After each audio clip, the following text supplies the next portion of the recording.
チャンネル高評価、メンバーシップへの加入よろしくお願いいたします。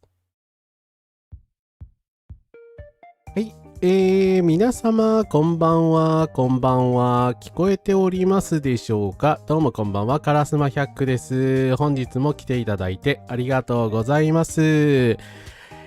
遅くなってしまってまたすいませんでした。はい、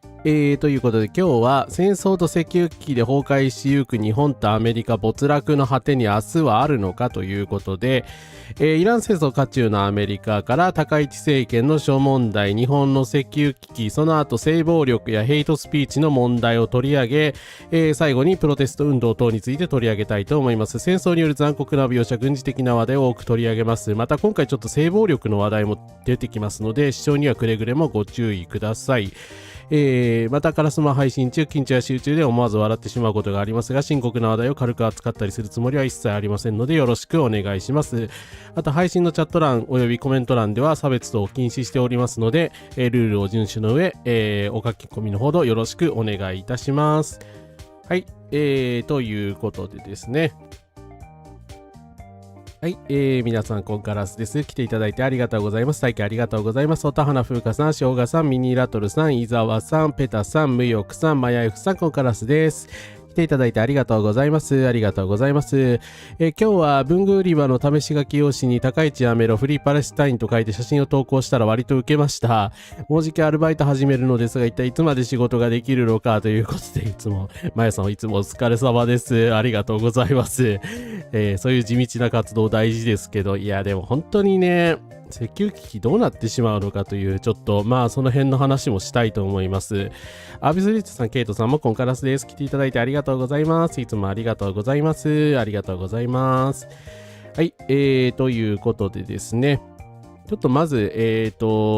今回も、参考リンク集作ってます。Google ドキュメントで誰でも閲覧できますので、よかったらチェックしてみてください。内容はすべて入ってるはずだと思います。それとちょっとですね、いつも署名欄に、置いてるんですけれども、ちょっと集まりが悪いので最後にちょっと押させてください。スーダン市民の命を奪う武器を送るな世界最大の人道危機を止めてほしいということで、軍事組織との紛争が続くスーダンでは民間人を標的とした攻撃を続き、1200万人以上の人が避難しています。パレスチナと比べてね、あまり注目されないんですけれども、ちょっと3000人の目標にもですね、ちょっと4月末届かなさそうなので、ぜひともこれ署名して拡散していただけると嬉しいです。よろしくお願いいたします。アムネスティインターナショナルなので安全です。はい。まあ、スーダンの話ね、ほとんど私もちょっとあまりちゃんと語ってこれてないんですけれども、UAE ですね、アラブ首長国連邦っていうところが、金を出している武装組織が虐殺をやっているので、今回のイラン戦争にも全く関係ない話ではありません。はい、ぜひともですね、スーダンの状況にも目を向けていただければと思います。はい。あと、私のですね、登録者2000感謝のですね、ブース支援のお願いですけれども、今多数の方に支援いただきました。ありがとうございます。ありがとうございます。引き続き、支援をお願いしておりますので、ぜひともよろしくお願いいたします。はい。ちょっとこんな状況なのにね、自分のお願いしてちょっと申し訳ない気持ちでいっぱいなんですけれども、私も活動を長く続けていきたいのでよろしくお願いいたします。はい、ということで、ナミさん、コンカラスです。コロナの時は首飛びまくりだったなって、いやーなんかまた同じようなことになるんじゃないかっていう気がしちゃいますよね。はい。ツイッターだといいねだけだり、スレッズだとクソリップばかりなのはなぜだろうっていう。いや、なんか、スレッズの方が治安悪いって言われてますよね。今、2チャンネルみたいになってますらしいですよね。いや、ほんと UAE 許せないですね。今回のイランでの振る舞いも最悪だと思いますし、確かに巻き込まれ被害者の面もあるんですけれども、今回はね、アメリカが悪いですから、だからといって、許容してはいけないと思います。はい。ということでですね、すいません。ちょっと喉の調子がいまいちなので、もしお聞き苦しかったら申し訳ございません。音量大きすぎるとか小さすぎるとかあったら、遠慮なく言ってください。ということでですね、話に入っていきますが、ちょっと水飲ませてください。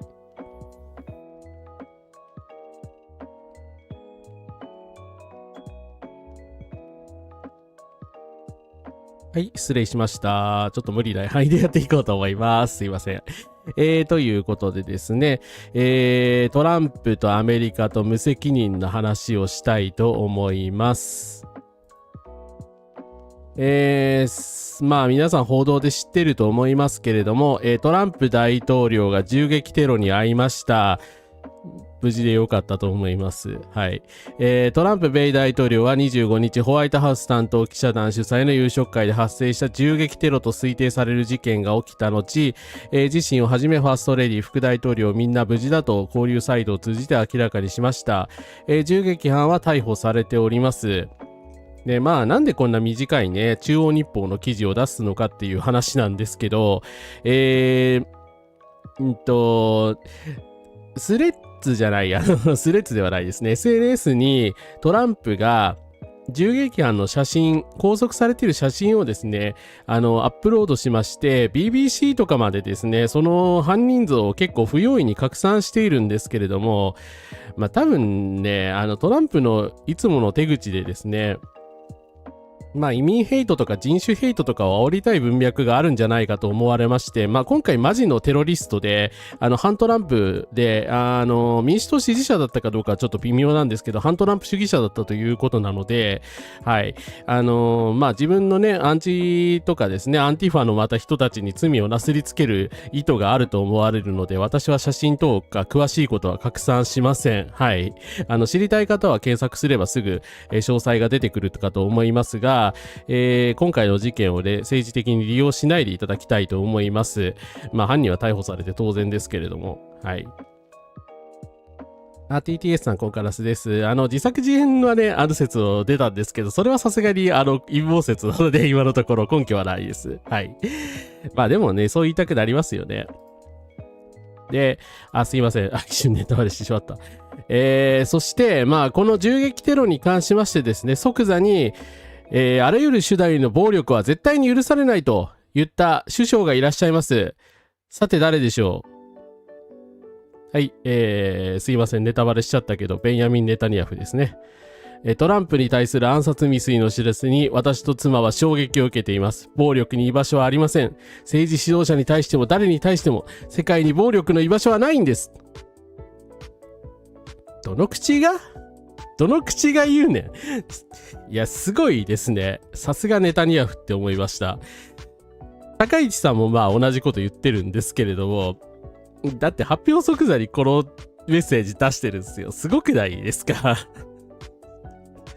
ちょっとすごいですよね。ガザで7万人以上の子供を殺害したやつのセリフとは思えません。はい。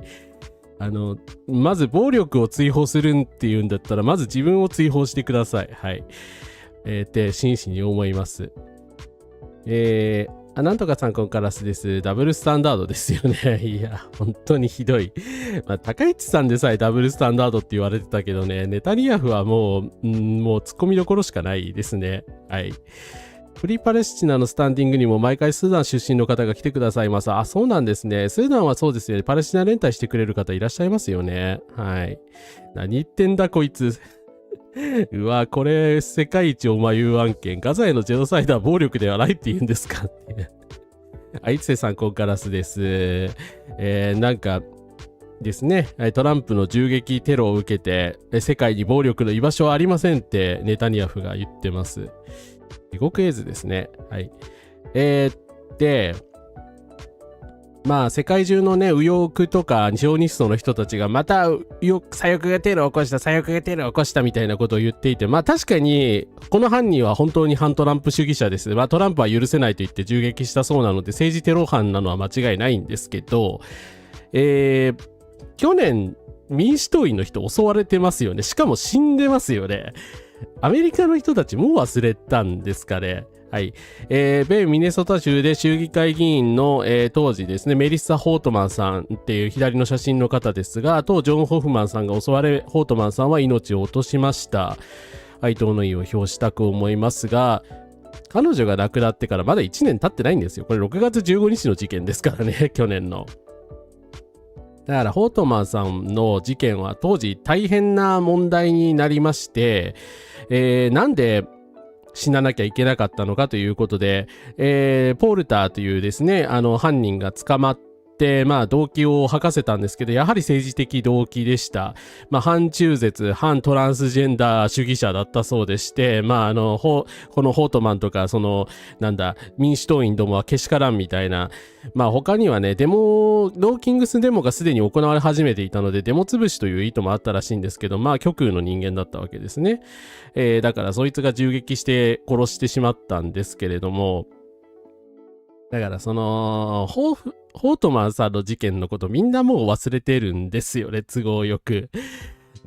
で去年だから極右のやつが民主党員を襲って死なせたばかりでしょっていう、なんで覚えてないのっていうふうに思うんですけどね。はい。朝津さん、コンカラスです。いや、反トランプだからって左翼とは限らないですからね。怪しいと思いますよ。私結構エプスタイン事件にこだわってた人みたいなんで、元マガとかの可能性はあると思います。ただハリスに一応献金はしてたらしいです。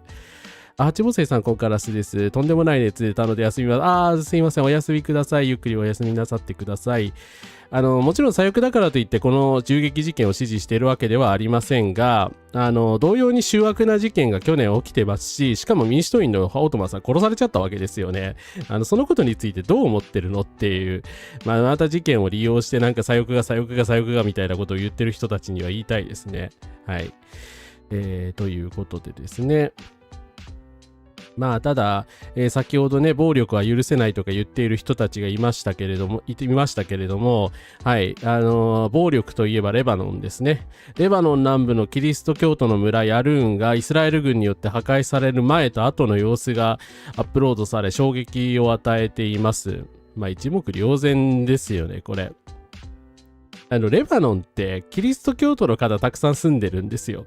キリスト教徒の方が住んでたヤルーンという村の情景ですからね、これ。それはね、キリスト像を破壊したりするわなっていう。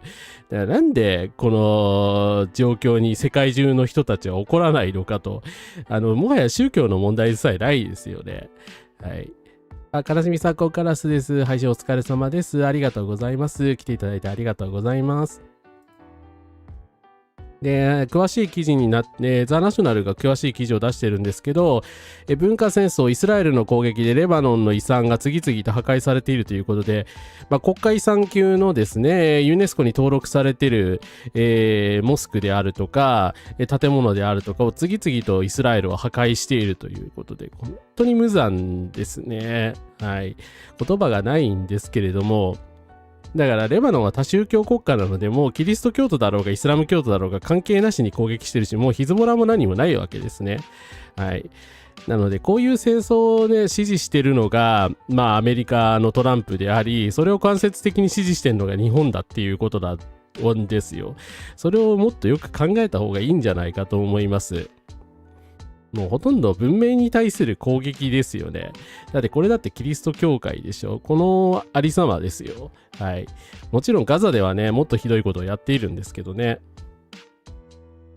Google プレックスさん、枝豆家庭連合さん、ここガラスです。いや、本当申し訳ないけど、いや、あんまり、あれ言ったらね、差別だからあれだけど、ローマを滅ぼした奴らに似てますよね。本当に。なんで十字軍とか言ってる奴ら怒らないのって思いますよね。こんなにキリスト教徒に損害を与えた連中いたっていう。妖怪の上に原爆を落とした奴らと変わってねっていう。でもそういえばあいつらクリスチャンだけど教会の上に爆弾落としてたもんな。イスラエルの停戦とは一体。レバノンとイスラエルは一応停戦合意してますが、低強度戦闘がずっと続いています。はい。見せかけ停戦。またガザと同じことしてますよね。はい。日本政府は未だに法的強化を避けるとほざいていますね。はい。法的強化を避けるじゃねえんだよ。本当によ。人が風邪気味でもちょっと配信を続けざるを得ない状況ですね。パレスチナをイスラエルが故意に細切れにしています。国連人道問題調整事務所が最新情報を発表したんですが、ヨルダン川西岸地区の340万人のパレスチナ人に影響を与えるアクセス制限に関し、新しいファクトシートと更新された地図が公開されました。2025年12月時点で925の障害物があり、これは過去20年間で最多の図ですと。いや、もう目も当てられないですね。わからない方のためにちょっと説明しますと、パレスチナ自治区ってその自治区というは名ばかりなんですよ。こうやってイスラエルのね、妨害壁みたいなので、細切れにされてしまってまして、入植者が、そのですね、隙間であるとか、イスラエル軍が優位な地域に、次々と入植してしまってる。無断で強盗とかしてるような状況なわけですね。なのでパレスチナの人たちが穏やかに住める地域ってもうほとんど残されてないんですよね。はい。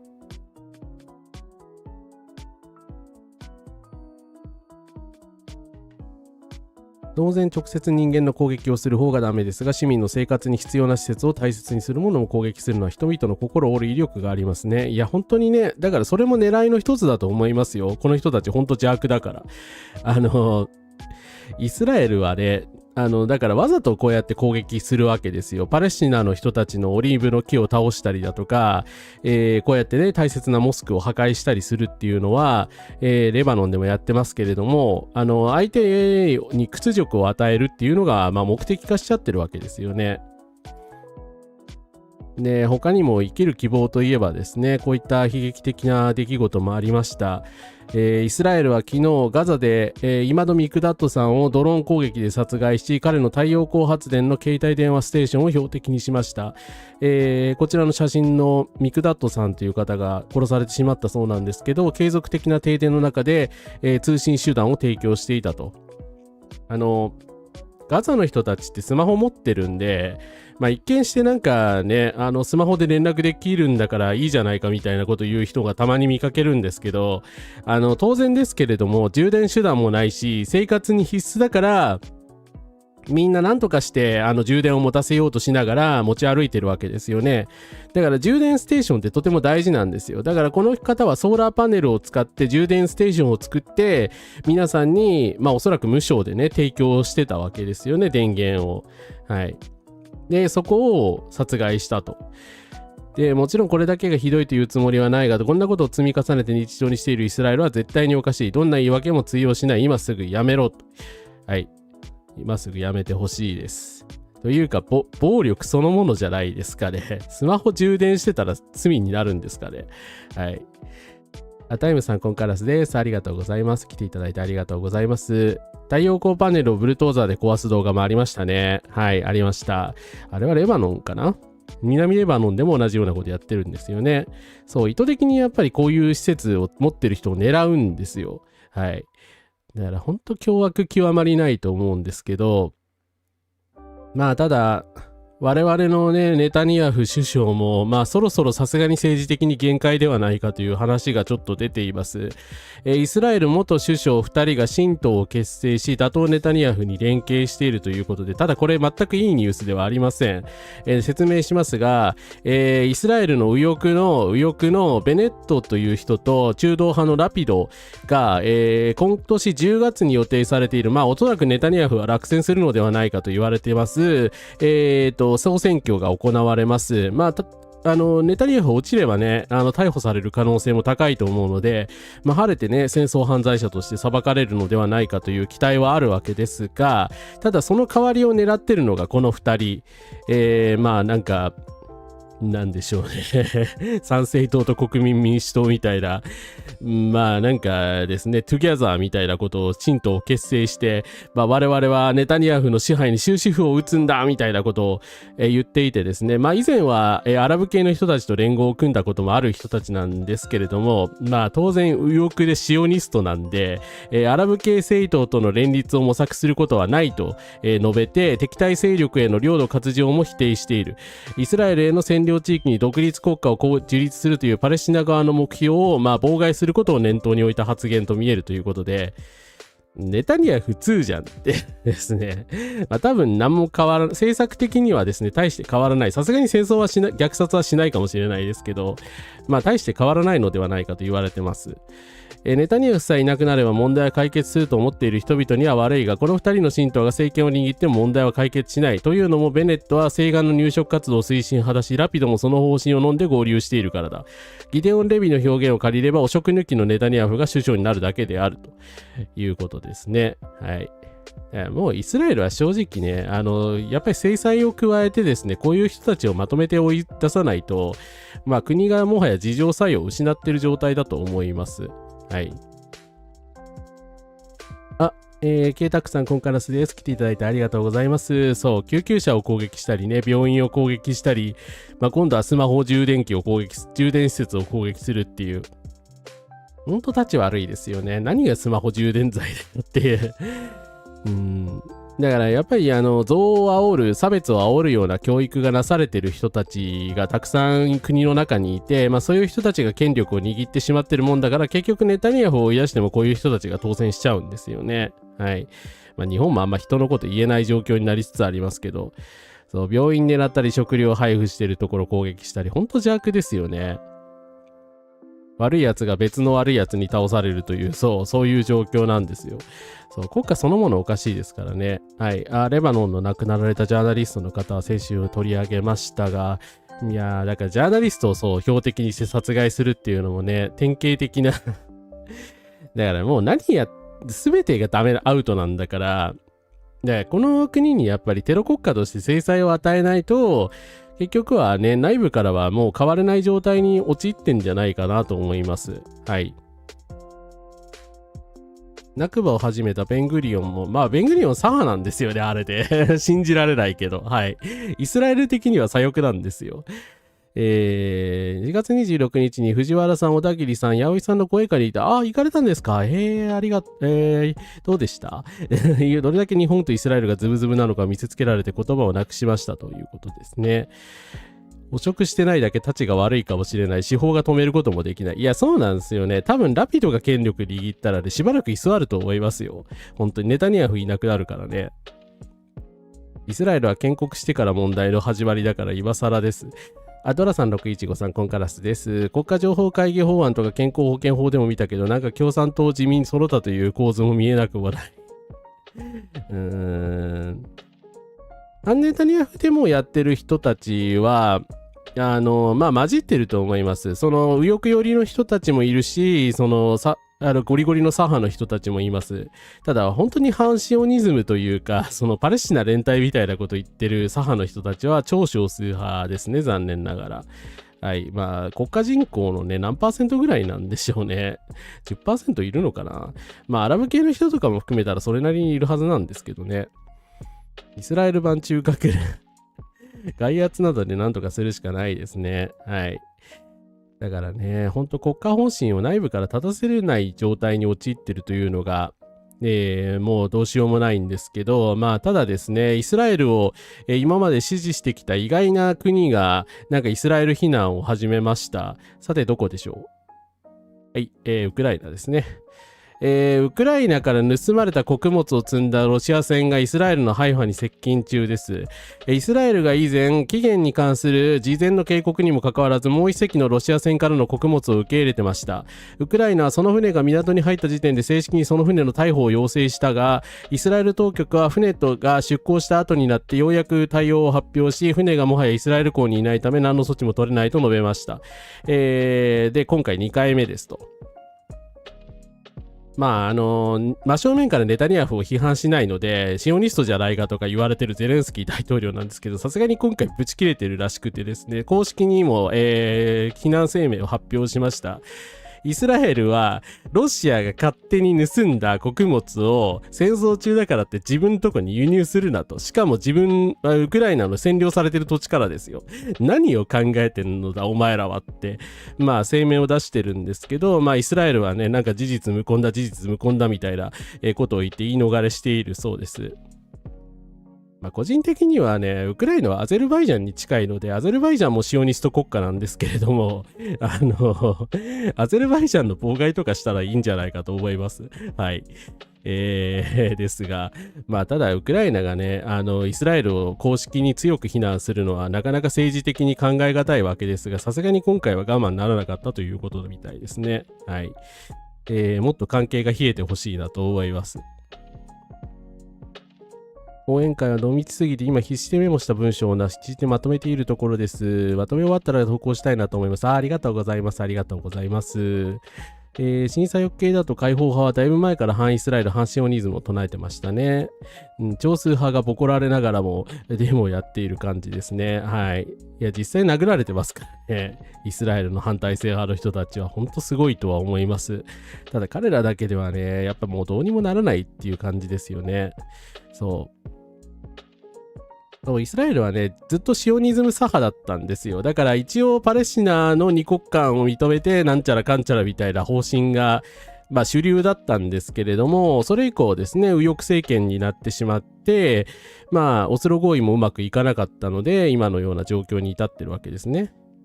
アパルトヘイト撤廃直前あたりの一番ひどいような時期にいると思いたいですね。はい。なので世界中の国がね、やっぱりもっとイスラエルを非難すべきだと思います。で、イスラエルはこのような状況なんですけれども、イランはですね、なんか妙にマイペースな、状況になっているようです。はい。イランジャスク港経由で米海軍の封鎖を回避し、中国への輸出を維持しつつ新たな通行料を課すということで、我々が石油なくて死ぬかもしれないと言っている横目にですね、中国への輸出に成功したそうです。革命防衛隊系のタスニム通信は、アメリカの封鎖があってもイランは原油の輸出ができているというだけでなく、中国への輸出とはっきり書いてしまっている、もう身の蓋もなくなってきたということで、これは別にイランとアメリカが握っているとかそういうことではなくて、アメリカ的には中国を非難したくないじゃないですか、今のトランプの立場的に。中国とは喧嘩したくない。だからといって、革命防衛隊とかイランが好き勝手やっているというふうにも見せたくない。だから表向きは封鎖しているけれども、イランが中国などの、アメリカ的に敵対したくない国に運んでいく分については、見逃しているっていうことですね。だからこの論理からいけば、日本の船も見逃してもらえるはずなんですけどね。日本が何もしないので、結局うちには来ないということなんだと思います。はい。いや、ほんとこれ以上ひどくなるのは見たくないしね、さっさとホルムズ海峡も平和になってほしいものなんですけれども、みんな困っているので、はい。ただ今のところね、何もかも上手なイランのペースで物事が進んでいます。そして過去数週間にわたり中東全域で前例のない大雨が降り注ぎました。で、これ、気候変動の単なる問題だと思われるんですけど、イランはずっと干ばつに見舞われてましたので、イランの水不足の問題が結構戦争にも、尾を引いてたわけなんですけど、それがおそらく解決されたと。かなりの面ですね、良化したという風な話も出てます。だから本当イラン、強運ですよね。ただ強運なんですけど、それはいいとして、とんでもない陰謀説がなんかイランとか中東地域で広がってるらしくて、この方はジャーナリストの方なんですが、イランが天候を操作し雨を遮断していた米国のレーダー兵器やその他のインフラを破壊したという説が急速に広まっています。これはアラブ世界、イラン、トルコを弱体化させるイスラエルの陰謀の一環だというものです。これは当然ですが、いわゆる気候兵器というやつですね。地震兵器みたいなもんなんですけど、こういう AI 動画とかがなんか大量に拡散してですね、結構中東の人たち信じてしまっているそうです。急に雨が降ってきたもんだから、いや気候変動でしょっていう話なんですけど、イランがですねアメリカに打撃を加えたがために、イスラエルのそういう気候レーダーが破壊され、我々には恵みの雨が降ってきたのだって、我々の勝利だという、ちょっとストーリーが展開されているそうです。はい。ただですね、これアメリカがまともな状態だったらおそらく反プロパガンダを出して止めることができるんですけれども、犯罪者がね、エプスタイン支持者の犯罪者が取り巻きによって今アメリカが運営されてしまっているので、おそらくですねこのまま中東全域でですねアメリカが気候兵器によってイランを干ばつに陥れようとしていたという陰謀説が定着してしまうのではないかというふうに言われております。いやもう何とも言えないけど、いやー、なんなんでしょうね。プロパガンダ技術で本当イランの方がなんか上手なんですよね。どこをどう見ても。だからこういうので AI 動画とかをさっと作って広めてしまうもんだから、アメリカもね、情報コントロールが全くできてないっていう、状況になっているようですね。はい。まあ、情報戦でも負けていると思います。あきらくもいさん、8個目ありがとうございます。ありがとうございます。どこの国にもこのテロあるんですね。はい。ちょっとびっくりしましたね。まあ、イランの人たちは、まあ、わざと広めてる面はあるかもしれないですけど、分かってて。そんなんないけど、まあ、うちの政府の威信が高まるからええわって感じで流してるのかもしれないですけど、まあ、ガチで信じている人たちもいると思われますので、皆さん言っときますけど、陰謀論ですからね。当たり前だけど、そんな地震兵器みたいなものはこの世に存在しません。いくらイスラエルがね、AI で、いろんな兵器を持ってガッチャンコした兵器を持っているとしても気候を操ることはできないので、はい。本当ね、このままいくとアメリカが衰退してどんどん中国の時代になっていきますよね。だから少しでも外交努力しろよってそう。まあ地震兵器とかと同じでとんでもなんですけど、まあこの方によるとね、結構広まっているそうです。こういった動画がまあたくさん作られてると。まあホワイトハウス公式がめちゃくちゃですしね、陰謀論で大放映発表するのやめろ。一ノ瀬さん、コンカラスです。実際どのくらいの人が信じちゃってるんでしょうね。わかんないですけどね、ノンポリストにもそれなりに届いてんじゃないですかね。まあ日本にも地震兵器説信じてる人いるのだと。当たり前ですけど、この方はね、ちゃんとプロジャーナリストの方なんで、全く信じてないし、こういう陰謀説が広まってるよっていうことを、まあ、ポストしてるだけなんで、まあ、どれぐらいなのかなっていうのは、まあ、ちょっとわからないところはありますが、はい。まあ、情報戦でもね、完全に負けているというような状況ですね。で、まあ、情報戦といえばですね、だから、ちょっと、最後にたまたま X で見つけたこの画像を紹介したいんですけど、老婆を投げ捨てることでキャリアをスタートさせたやつに、私たちを殺そうとする人々とどうやって共存すればいいのと、これ、マガの人がですね、今回のトランプ銃撃事件を受けてポストしたらしいんですけど、まあ、それに対してですね、老婆を投げ捨てることでキャリアをスタートさせたやつに聞いてみるがいいという画像が、バイラルしてました。これ何書いてるかっていうと、まあ、英語なんですけど、ですね、当時、結構昔の記事で、ですね、公営住宅があったそうなんですよ。で、そこの公営住宅を不動産屋が買い取って、そこにですね、長年、半身不随の方が、左の写真の方が住んでらっしゃったと。で、住んでらっしゃったんですけれども、他の方にその不動産を売りたかったんで、追い出しをかけたと。で、追い出しをかけ、まあ結局ですね、その方追い出されて、左の方追い出されてしまって、1980年に出て行って以降、消息不明なんですけど、おそらく85年ぐらいに、亡くなっているということです。はい。っていうことでですね、もともとニューヨークのオルタナ系週刊誌のビレッジボイスっていう、新聞らしいんですけれども、右の写真が若き日のドナルド・トランプですね。はい。で、まあ、トランプはですね、このことを追及されて、俺はそんなの知らんというふうにほざいていたそうです。で、俺はそんなの知らんって、でも最近もどっかで言ってましたよね、トランプ。はい。これですね。イランの小学校を誤爆したと報道したとき、トランプ知らないということで、先月ですね、イランを攻撃した時に、児童160人以上がイラン南部ミナブの小学校へのミサイル攻撃、これ結局アメリカの誤爆だったわけですけれども、イスラエルが犯人じゃなかったわけですよね。で、誤ったデータに基づき誤爆したことに関してどうかっていうことでトランプは聞かれたんですけど、知らないと答えた。知らないじゃねえんだよ。お前のミスでこうなったんだろうっていう。いや、本当に無責任ですよね。だからアメリカがこんな事態を起こしていて、世界中の人を苦しめているのに何の責任も取らない。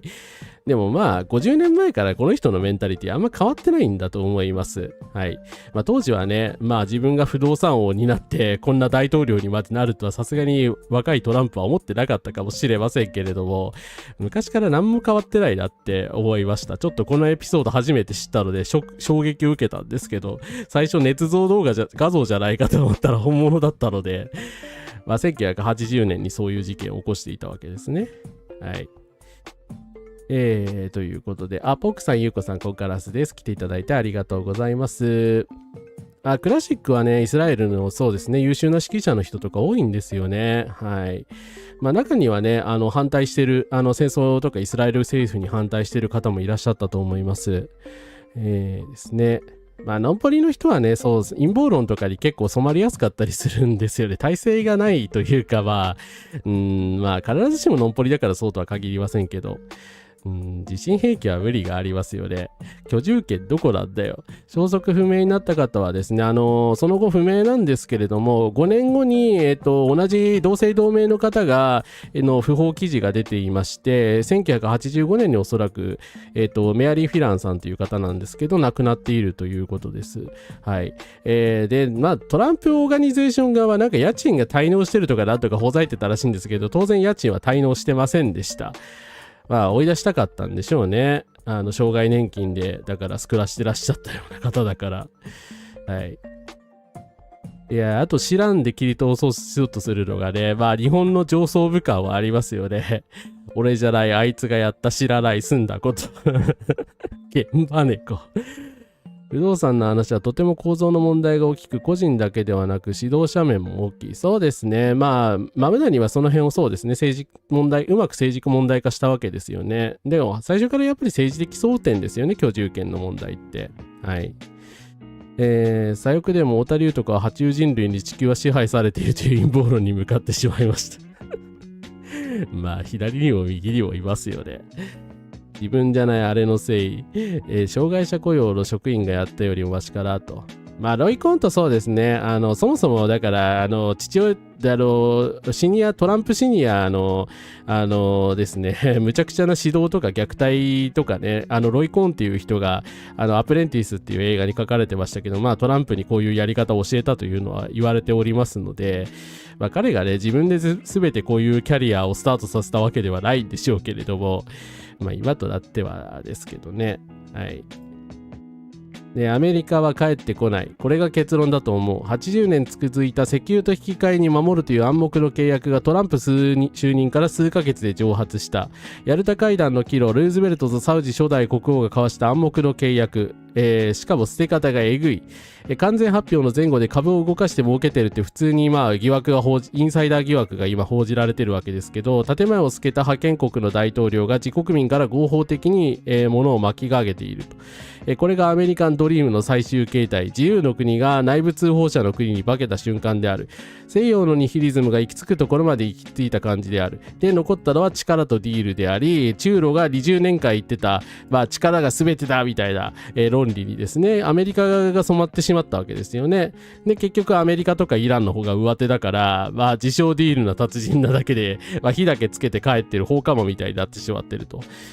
だからですね、トランプの迷走に世界が本当に付き合わされてしまっている状況なわけですけれども、いい加減日本もね、アメリカとの付き合い方考えないと、本当にやばいと思います。一緒に沈んでしまいますよ。はい。だから昔の冷戦時代に逆戻りみたいなことも言われますけれども、建前としての自由民主主義みたいなものまで消え失せてしまったらね、結局中国みたいな国の何もかも思い通りになってしまうので、逆に中国とか全体主義に反対してる人はね、反対してくださいよって思います。はい。ということでですね、はい、アメリカの無責任な話でした。はい、ちょっとお水飲ませてください。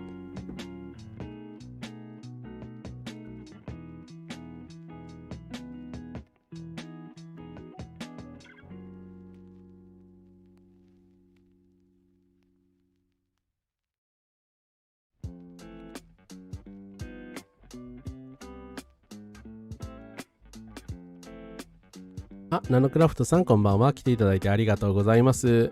そうですね。結局社会主義が衰退して米国と資本主義国家が暴走して結局なんかね、中国とかロシアの思い通りになってしまってるのが本当腹立ちますよね。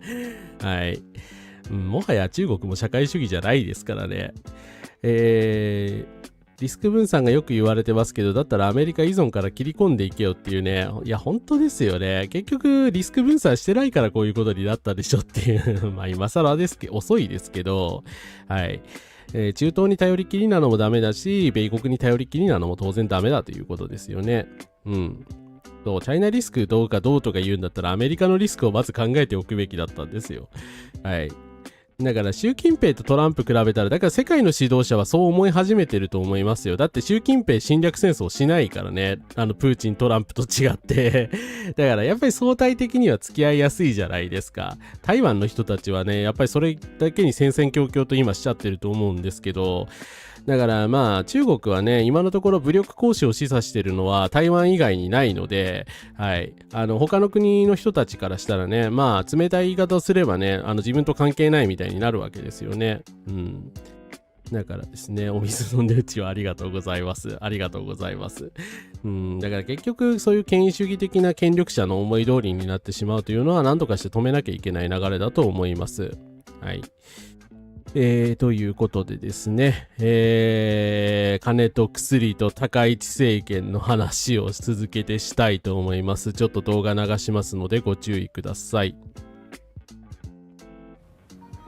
先ほど衆議院本会議で OTC 類似薬を使う患者に追加負担を求めるなどの健康保険法改正案が与野党の賛成多数で可決されました。よって本案は委員長報告のとおり可決いたしました。法案は医療費を抑制するため、医療用医薬品のうち市販薬と成分などが同じ OTC 類似薬について追加負担を求める新たな制度が柱です。高額な医療費がかかった場合、患者の自己負担を抑える高額療養費制度の見直しも盛り込まれています。この見直しについて付帯決議案には家計負担などの影響の検証を盛り込み、野党側は賛成に回りました。審議は参議院に移りますが、野党側は高額療養費に関する修正案を提出する予定です。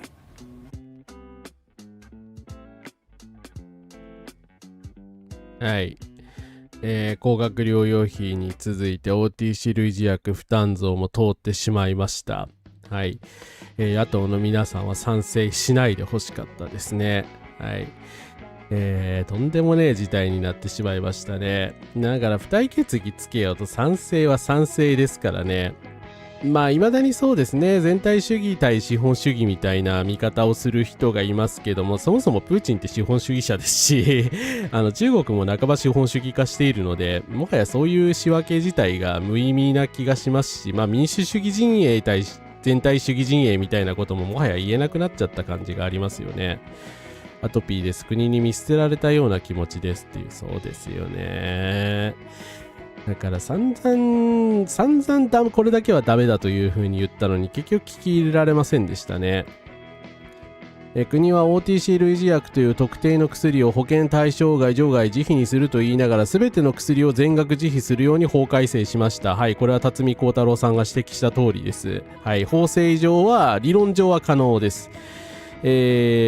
しかも薬だけではなく医療行為全般が対象です。1ヶ月の保険適用支払い1万円、しかも自費で100万円必要という状態も起こり得ます。なお高額療養費制度は保険適用支払いにしか使えません。私は難病治療のため毎月 1本16万円以上する薬が必要です。がんの治療には1錠、つまり1粒で数万円もする薬を毎日飲む必要がある場合もあります。皆保険制度、高額療養費制度、特定疾患給付金制度などがあるから治療を続けられているという人にとって本当に死活問題なのですということでね、まあ私も疾患を抱えているので本当に気持ちはわかります。いつ国からはしごを外されるか、はしごを外されたらどうしたらいいんだろうって、治療をやめたら死ぬんですけどみたいなですね、まあ人は多いんじゃないかなと思います。はい。そうですね、なんでしょう、もちろんね中国の全体主義には反対ですけれども、中国共産党がねその他の国々に対して他の国々から比較してね、やっぱアジア人の国だというところで別紙とかね、特に日本の人たちは差別的な見方でそうやって舐めた態度を取ってるから、結局こういうことになったわけですよね。はい。もちろん中国自身もね差別をしてますけれどもね。だから医療システムを結局破壊してね、アメリカみたいにね全部民間保険にしたいんじゃないですかって本心ではっていう風に言いたくなりますよね。ハイエクは資本主義こそ全体主義への道へと続いていることを見誤ったと思いますというかヒットラーの例があったのにね。長軽症とはいえ死ぬまで薬飲む必要がある患者としては F ワードが出そう。社会福祉や格差の少ない国の方が民主主義が安定してますからね。OTC も今は 2.25% だけど今後割合を増やすのは目に見えています。参政党とか皆保険を壊そうとしてるみたいな批判をしてないんでしょうか。医療機関勤務ですが国がダメすぎてバカバカしくなってきました。現代日本でこんなあからさまな人権侵害を横行するとは思わなかった。いや本当ね、皆保険制度の大切さをなんと心得るのかと思いますけどね。新津さん、コンカラスです。急性大動脈解離で倒れた母は高額療養費制度で助けられました。高市自民党はだからそういう人たちに対してね、命を救う気がないのかというふうに思いますよね。私も乳がんのタイプが HER2 でハーセプチンという抗がん剤での治療でしたので、本当に高額療養費制度がなかったら家族全員が積んでいました。がんはそんなに治療費がかからないと思っている方々には、一口にがんといってもがんには様々なタイプがあり、治療方法は様々ということを知っていただきたいですということですね。なので高額の薬を必要とするけれども、それでも治療できたっていう方もやっぱりいらっしゃるわけですから、高市さんはですね、配慮してくださいよって思うんですけど、はい、財務省が今日、発表しました高齢者医療費原則3割負担を提言。財務省は28日有識者で作る、財政制度等審議会の分科会を開き、高齢者による医療費の窓口負担に関し、できるだけ早く現役世代と同じ3割を原則とすべきだと提言した。これか最後の狙いはというか財務省で解体しろとか言ってる人たちは黙ってるんですかこれもう本性むき出しでしょ。いや私はね、財務省陰謀論には反対してましたけれども、いやついに言い出したかっていう感じですね。まあそれは言い出すよな。だって国がここまでね、医療費を爆上げする方向に邁進しているんだから、それ財務省にとってはこれ以上ないチャンスじゃないですか。ね、今ね、衆院多数派ですし、だからもしかしたら高市さんなら言えばやってくれるかもしれないって、高齢者医療費原則3割負担をね、もう実現したくてたまらないっていう感じですよね。はい。ですね。で3割負担にすれば現役世代の保険料が下がると言って肯定してる人が未だによく見られるんですけど、後期高齢者医療の財政構造を見ればそういうふうに単純には言えません。後期高齢者の医療費は窓口負担を除くと公費が5割、現役世代4割、高齢者本人1割で支えられてますが、75歳以上の現役並み所得者はすでに窓口3割負担になってます。そしてこの人たちの医療給付金には公費が入ってませんので、自己負担を除いた部分は高齢者本人の、保険料1割、現役世代の支援金9割で賄われています。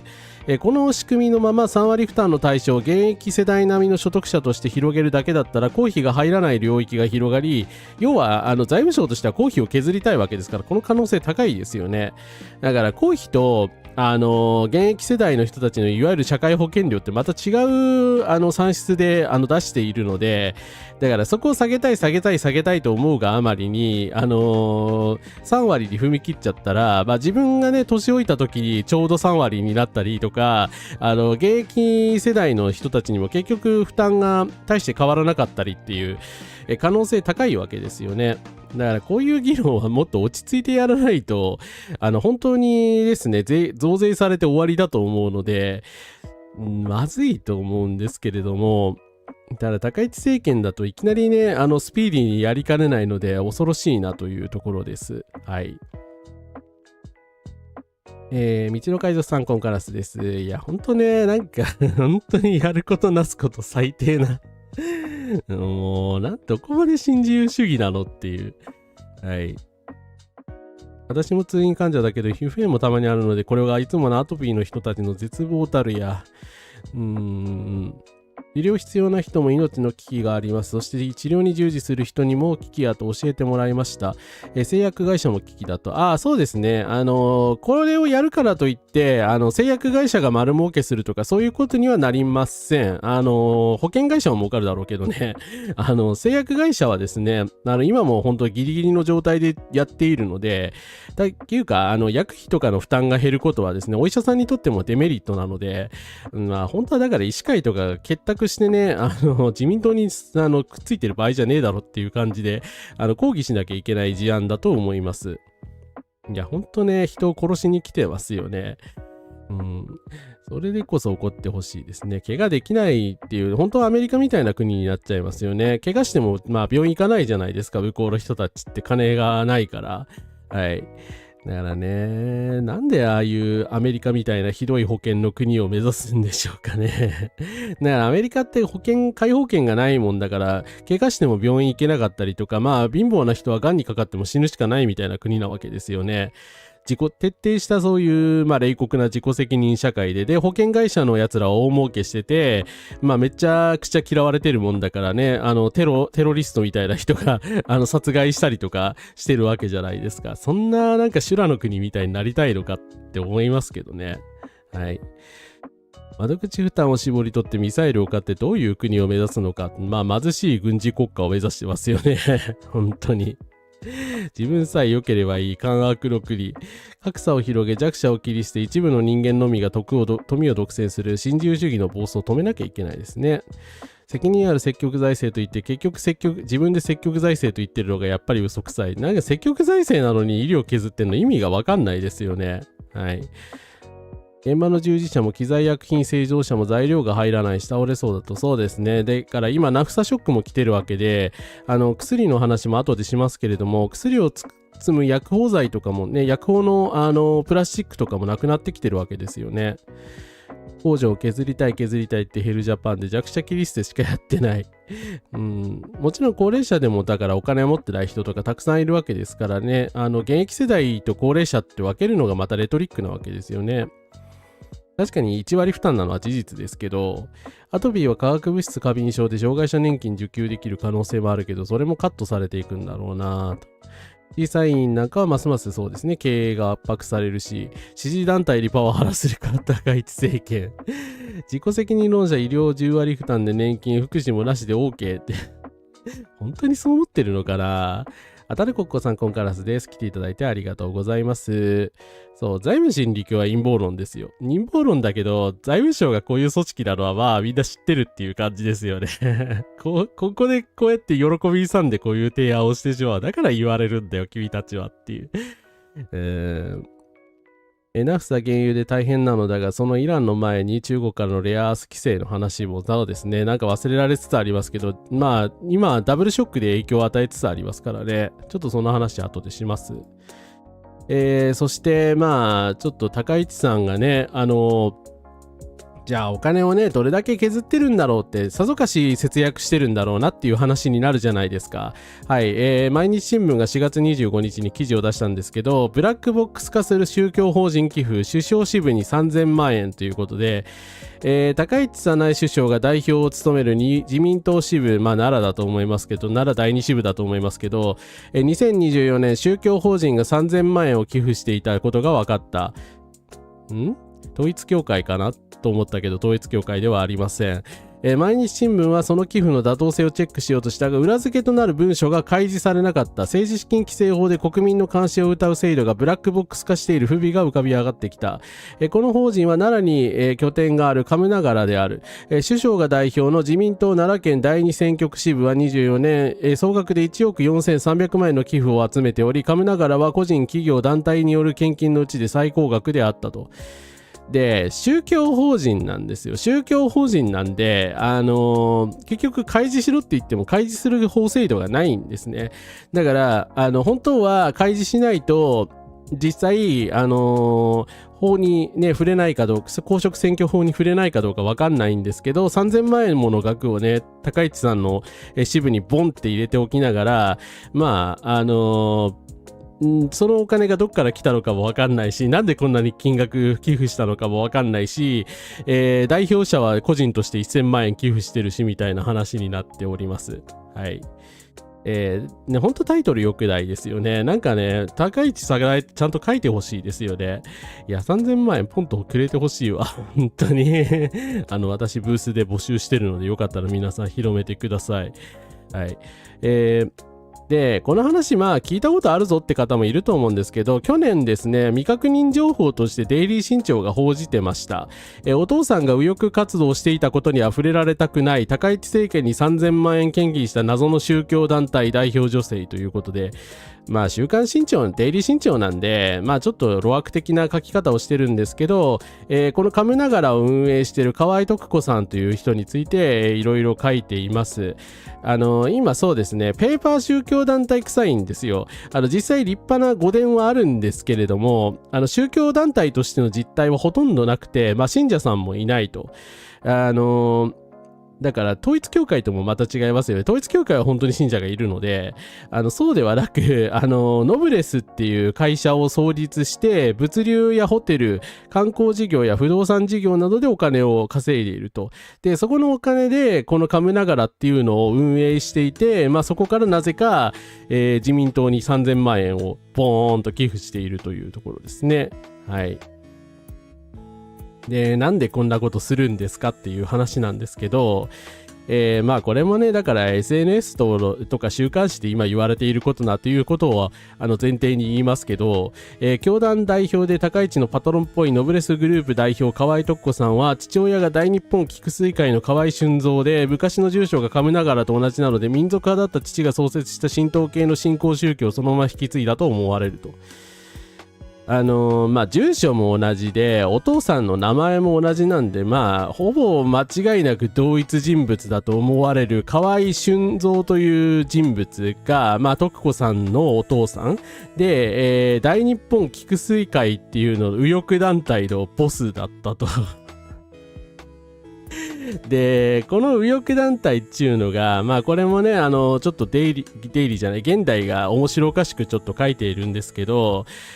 父親は民族派右翼だったと、大日本菊水会会長、昭和初期の右翼運動家たちの証言を集めた昭和維新運動によれば、俊三氏は、戦時中陸軍参謀本部で無線化情報活動に従事し、戦後は家業の魚問屋で働いたが、58年に大日本菊水会を立ち上げ、何をやってたかっていうと、71年に水俣病の原因企業である窒素の株主総会に参加し、患者やその家族が会社の責任を追及するために結成した水俣病を告発する会と衝突し、乱闘騒ぎを起こしていると。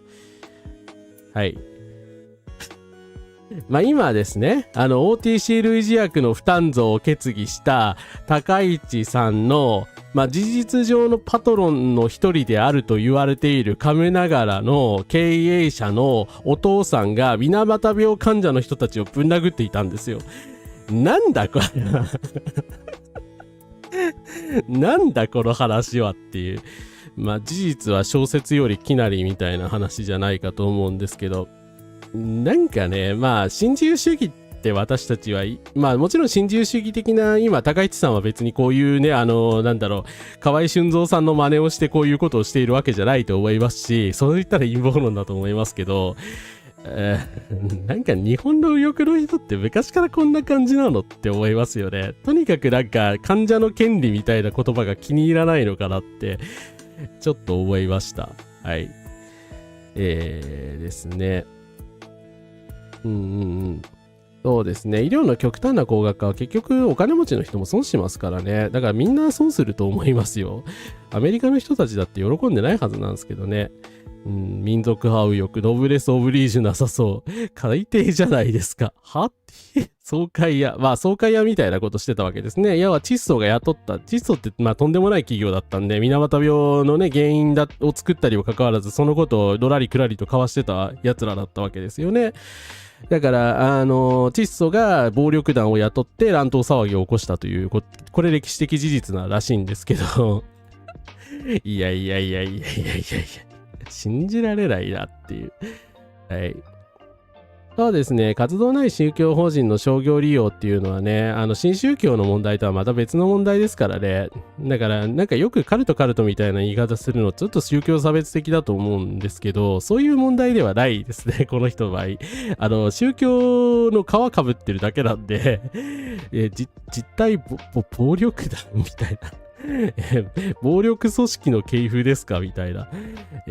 だから何度でも歴史を繰り返してますよね。強きにへつらい弱者をくじく、まさに日本の愛国者。真の右翼なんて実態はこんなものです。高市は弱者に冷たい理由の一端が分かった気がする。でも日本の右翼の人たちの間になんかこういう思想って連綿と流れてるような気もしますよね。で、これちょっと陰謀寄りというかですね、歴史を単純化しすぎてる一覧表なんですけど、まあちょっとわかりやすいので取り上げますが、永久戦犯だった岸、児玉、笹川を CIA が釈放し、CIA が金を出して自民党が作られた。自民党はもともとできてますけど、CIA が金を出したのは事実です。岸、児玉、笹川が政治経済闇社会の元締めみたいな存在になり、岸が総理になり、笹川が KCIA 経由で統一教会を呼び込み、総理や岸につなげる。笹川は国から国政ギャンブルの権利をもらって社会福祉という体で財団を作る日本財団ですね。田中角栄が5億円賄賂で失脚するも、児玉敏夫はなぜかスルー。笹川や児玉が投資顧問を務める勝共連合と統一教会がドッキングし、フロント企業の UPFM などと乱立。で、ここでまあ日本会議と大体メンバー被ってるって言ってるんですけど、そのような事実はちょっとないかなと思います。まあ統一教会は統一教会、日本会議は日本会議で、まあ仲がそんなにまあ別にいいわけじゃないながらも、まあ安全と連携してきたわけですよね。で、その一団体の大日本菊水会が自民党と癒着し金をもらい、総会やなど窒素公害問題のもみ消しや市民弾圧をしており、その娘の河合徳子が、亀永を経由し高市に高額送金をしていて、日本会議系のウィルやら虎ノ門やら産経が石破叩きで、高市をご利用し使用力を作すると。やっぱ結局この系統の人たちやっていう。だからまあその CIA かどうかは別としてですね、やっぱりゴリゴリ右翼の系統を継いでる人がやっぱり高市さんだというところは事実かなと思います。はい。うん。そうですね。新宗教だからといってね、別に悪いというわけじゃないのでね、それは本当気をつけないとダメだと思います。すいません。この人はね、ちょっと陰謀的に、事実を単純化しすぎです。はい。それは、分かった上で読むべきだと思いますが、別にね、統一教会が全てを仕切ってるわけでも何でもないので、はい。窒素そんなことしてたんだ。いや、ほんと極悪ですよね。どんだけ非道なのっていう。宮本病をやっておきながらですよね。そんなことしてたっていうのはちょっと信じがたいですけどね。日本会議はそうですね。どっちかというと国家神道や成長の家からの流れで、統一教会とは違いますよね。はい。日本は弱者に冷たい社会ではありますが、こういう病人をぶん殴るみたいな活動も社会の形成に貢献しているように思いますね。はい。窒素ってジョニー・デップの水俣って映画でも暴力的に対峙してた描写、書かれてましたね。そうですね。だから当時からやっぱりその日本のね、こういう右翼の人たちとか、まあ政治家の人たちっていうのは、まあ金に明かせてですね、こういう弱者いじめみたいなことをやってきたんだなというところでございました。はい。ということでですね、次にちょっと石油危機の話にいよいよ移りますが、ちょっとお水飲ませてください。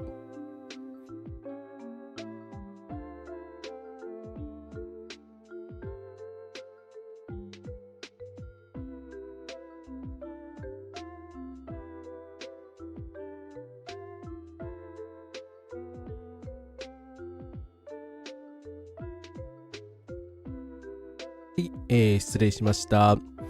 窒素は戦前からそうだ、朝鮮半島でも公害を垂れ流してましたね。ほんとどこまで極悪非道なんだっていう感じですけれども、はい。まあ窒素は今ありませんが、日本のエネルギー状況は大変な危機に瀕しております。はい。ということで、石油危機の話します。政府、原油の代替調達約6割の確保に目処。需要を賄う方針。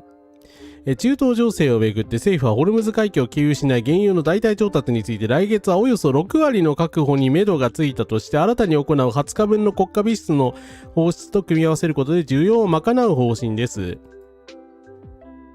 一方、石油関連商品の、供給を懸念する声は根強く、きめ細かく対応できるかどうかが政府に問われています。はい。すごいですね。大本営発表。政府、原油の代替調達6割の確保に目処。確かにそうですよ。って言ってますよ、高市さんは。政府はこのようにコメントしておりますけれども、まあそれと一緒にね、こうやってタンカーの画像を出すじゃないですか。なんとかだったんだなというふうに思うじゃないですか。だから6割なんだから、4割は石油備蓄の放出でなんとかなるっていうふうにはですね、考えがあるんだろうなというふうに思いますよね。もう霞が関芸術の域だと思うんですけど、いや別に NHK 霞が関にあるわけじゃないんですけれども、実態は異なります。まあ N スタもこのような報道をしておりまして、急ぐためにパナマ運河を通過できる小さいタンカーにしたんです。アメリカから代替調達の原油が日本到着と、報じているんですが、前日の100万バレルに続き、今度は小型タンカーを合わせて1日分弱、すごすぎて言葉を失いそうです。この間インドネシアは1億バレル超、韓国は2億バレル半年分を確保して、まだその次を見ています。日本の閣僚たちは誰も中東に行かないゴールデンウィークになっています。はい。まあそうですね。こんな小型タンカーで日本の需要が補えるわけないでしょっていう話なんですけれども、そもそも、6割の調達に目処って言ってるけど、どれぐらいの量が代替調達できてるのか誰も発表してないんですよ。だから分かんないんですよ。分かんなかったらこれ安心しようがなくないですか？っていうだから目処が立ちましたと言われてもどういうことなのかと。ですね。リベラルぶってリベラル系ラジオ財団のスポンサーであり重要なことを言わせ楽する立法財団。そんなことやってんの？政府が言う目処がこれほど頼りにならないとは確保できたのできてないの？いや、備蓄だけではなんとかならないでしょ。仕事しているアピールばっかりですよね。はい。で、まあ皆さんね、疑問だと思うし、私もね、いろいろ不安だったので調べました。23日の時点で言い当ててた、なんか楽天証券の人なんですけど、なんで楽天証券の人が見事に言い当ててんだよって感じなんですが、結果的に言うと、日本向け原油タンカーの運用産数は大幅増していますが、需要の3分の1しかカバーできていません。はい。いや、この人ね、ちゃんと定量的に全部民間の、原油のデータを出して、このようにね、一覧で出してですね、今、日本に向かってるタンカーがどれぐらいあるのか、今、メキシコ湾岸で積んでたりするのがまあ多いみたいなんですけれども、まあどれぐらい大体数量を確保できているのかっていうのをこういう定量的な数値で出してるんですね。はい。結構すごい人だなと思うんですけど、どうやってこれをやったんだろうって感じなんですが、まあ、この方によりますと、21隻が積載している原油の合計量は約3300万バレルで、日本の消費量の約11日分です。3300万バレルだったら、まあ、ギリギリ格好つくぐらいの、まあ、量だとは思うんですけど、去年の、まあ、量に比べますと、去年の量っていうのが、約9600万バレルの、32日分の原油消費量がね、9600万バレルで、だから、1ヶ月間で21隻これだけ確保したわけですけれども、9600万バレルの約3分の1ですよね。3300万だと。はい。なので、さっき6割調達に目処って書いてあったじゃないですか。実際はその半分しか確保できてないんですよ。そんなんあるって半分ってだから3割ですよね。だから3割の確保はしてると。だから目処がついたっていうのはそれをさらに倍にする目処がついたっていうことなんですけど、本当かっていう、まあ、話でして、でここがね文学的な芸術的な点なんですけれども、 NHK のその文章をよく見るとちゃんと答えが書いてあるんですよ。代替調達によって来月は去年の実績の約6割に当たる量の確保に目処がついたとして、新たに行う20日分の国家備出放出と組み合わせることで需要を賄うと。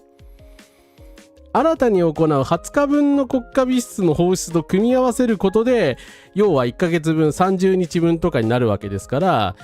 じゃああとはいくつだ？はい、11日分ですよね。まあ日本経済新聞が26日にこのね、日産の分析を裏付けする記事を出しているんですけど、約11日分です。はい。ダメじゃん。全然足りてないじゃん。だから20日、毎月ですね、20日分の原油備蓄を放出しないと、1ヶ月の原油を担えない状況なんですよ。ダメじゃないですか、これ。もう。これを倍にできる公算ってあるんですかね。政府想定と実態が直近ですでに乖離しています。契約日と到着日のズレ等もあるのでしょうが、判明している日本到着分はわずか11日分の3300万バレルであり、中東からは 2.3 日分に過ぎません。中東はペルシャ湾岸のフジャイラ港からの積み出しを当初想定していましたが、各国のタンカーで大混雑している模様です。アメリカからの調達は希望放棄が大半で時間もかかる上に、スポット契約主体なら6月以降もこの数量が認めるかは分かりません。日本全体として必要な量を確保している備蓄放出を含めればそうなんでしょうが、枯渇してたらそのセリフはもう言えなくなります。大体調達3、備蓄放出7ぐらいの割合が実際今そうなんで、坂井野さんがね、報道特集に出てた方ですけど、の推定が正しいと思います。だから、このシナリオでいくと、早ければ今年末頃とかには、原油がなくなるということになりますね。はい。いや。ということで、はい、たった11日分しかなかったということでした。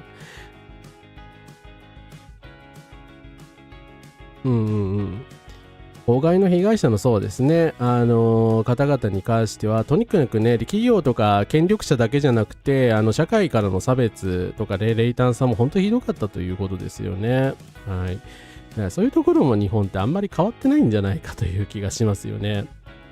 トランプに忖度してイランとは固くなり交渉次第高市。備蓄はですね、それで、今残っているのが、それもね、西さんが出しているんですけど、今現在220日程度、になっておりますので、仮にですね、これを20日みたいに切り崩していくと、来年の3月ぐらいまでは持つ計算になるんですけれども、大丈夫なんて11ヶ月しか持たないってことでしょ無理じゃないっていう。実際はだから代替調達が減ったりする可能性だってあるわけですよね。3割すら確保できないかもしれない。11日分すら確保できないとなると、さらに備蓄を放出せざるを得なくなりますんで、やばいですね。はい。いや、このタイミングで大災害起こったら本当に積む可能性がありますよ。はい。備蓄垂れ流しだし、シンプルにひどい。この状況で財界がよくぶち切れない。いや、財界もっと切れてほしいですね、本当に。坂井さんは結構言ってくれてるけど、だから彼らにとっても大問題なんだから、もっと怒ってくださいと思います。はい。アメリカ産原油は軽質油。そう、軽質油なんで混ぜて使わなきゃいけないんですよ。さすがにそのことはね、NHK も書いているんですけれども、経産省はその2つをブレンドすることで今の設備でも対応できるとか、なんか小賢しいことが書いてあるんですけど、だからブレンドする油がねえんだっつってんだろって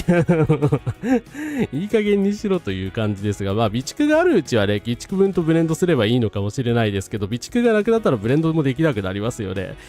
どっから取ってくるんですか？ベネズエラですか？はい。いやー、なんでこの政権支持率高いんでしょうかね。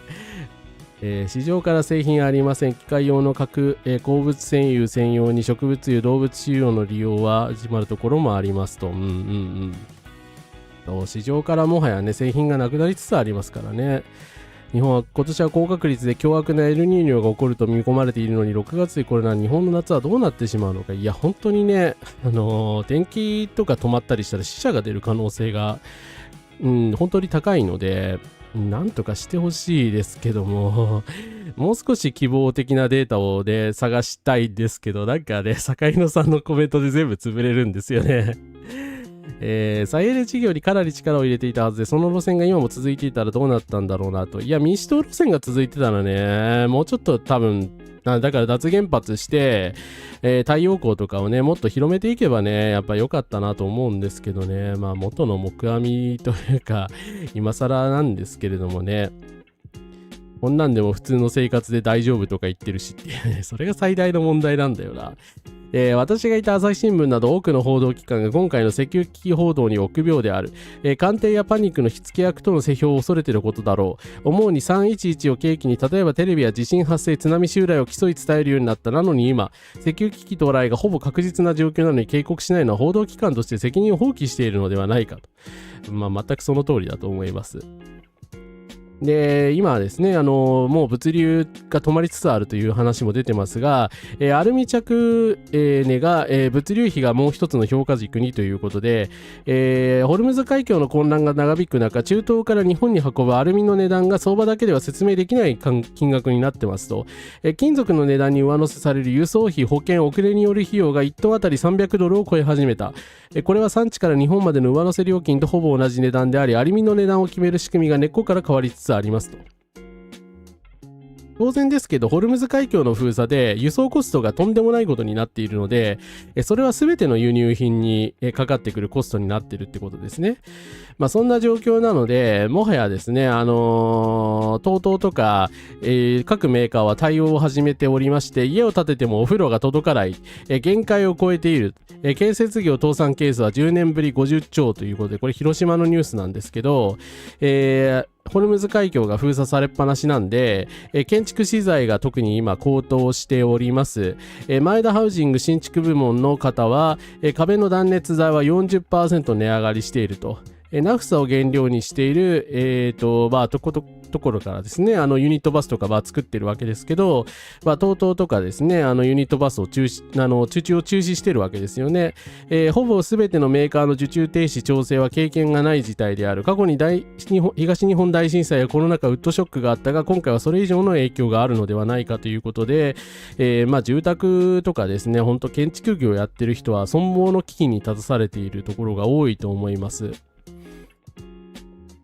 中小建築業ですが、打ち合わせが先ほど終わりました。連休前に材料 100% 値上げ、70% 値上げのファックスが届いて、現場も本社も混乱しています。ビルやマンションの大規模修繕工事では、躯体補修のエポキシ樹脂を100缶近く、塗料や1ト缶、数缶、100缶、ウレタン防水剤も100缶以上、シーリング剤は4リットルで100缶以上使います。粗利 20% ぐらいで数ヶ月前に受注した現場が軒並み後期延期しています。8000万円で受注した現場の原価が8000万円以上になるということですと。だからもはやですね、商売として成り立ってないですよね。原価がもう 100% を超えてるんですよ。はい。だって、そりゃね、値上げ率が 70% とかなわけでしょ。そりゃそうなりますよね。だから原価倒れして、商売にならないというところで、だから中小企業はですね、続々倒産してしまうのではないかという懸念が出ております。はい。1ヶ月30日のうちは20日分が備蓄なら備蓄じゃない原油は10日分になりますのに、ラロリー6割目処とは何でしょうかっていう。NHK の人はですね、本当に大本営発表というか、高市政権の発表をそのまま書いてるだけなんですよ。6割目処っていうのは。6割目処っていうのは高市さんが言ってることなんで、だから6割に目処がついたっていうことに書かなきゃいけないんだけれども、実際には20日分の国家備出の放出をしてるっていうことなので、10日分ぐらいしか目処がついてないっていうことになるんですよね。はい。自民党ってこれより自衛隊の名前変える方が大事だと思ってるんだ。いや、官房長官がそうそう石油危機じゃないとか言ってるのがおかしいですよね。これはどう考えても石油危機だろっていう。だから憲法改正とか言ってる場合じゃないですよ。だから私はもちろん改正反対ですけれども、それどころじゃないでしょ、そもそも。大半の人が自分が独裁政権に支配しているのを受け止めきれないのかもしれない。うちの近所でアパート新築中ですが、1週間ほど前から人が来ていません。いやー、でも本当にね、工事中止になるところが続発してると思いますね。新築風呂トイレなしって戦後かよ。これ契約した時に資材が高騰したら経営が立ち行かないですよね。だから国会議事堂耐震補修工事とかしてるとか言ってるけど、あれもトランプの真似じゃないですか。資材が確保できないでしょ。この状況で日銀も金利据え置きとかして円の価値毀損に目をそらしてますね。2030年に着工予定ですけどね、国会議事堂は。イランへの侵攻前から去年に機械使う油製品が納品時間かかるようになったと私は感じていました。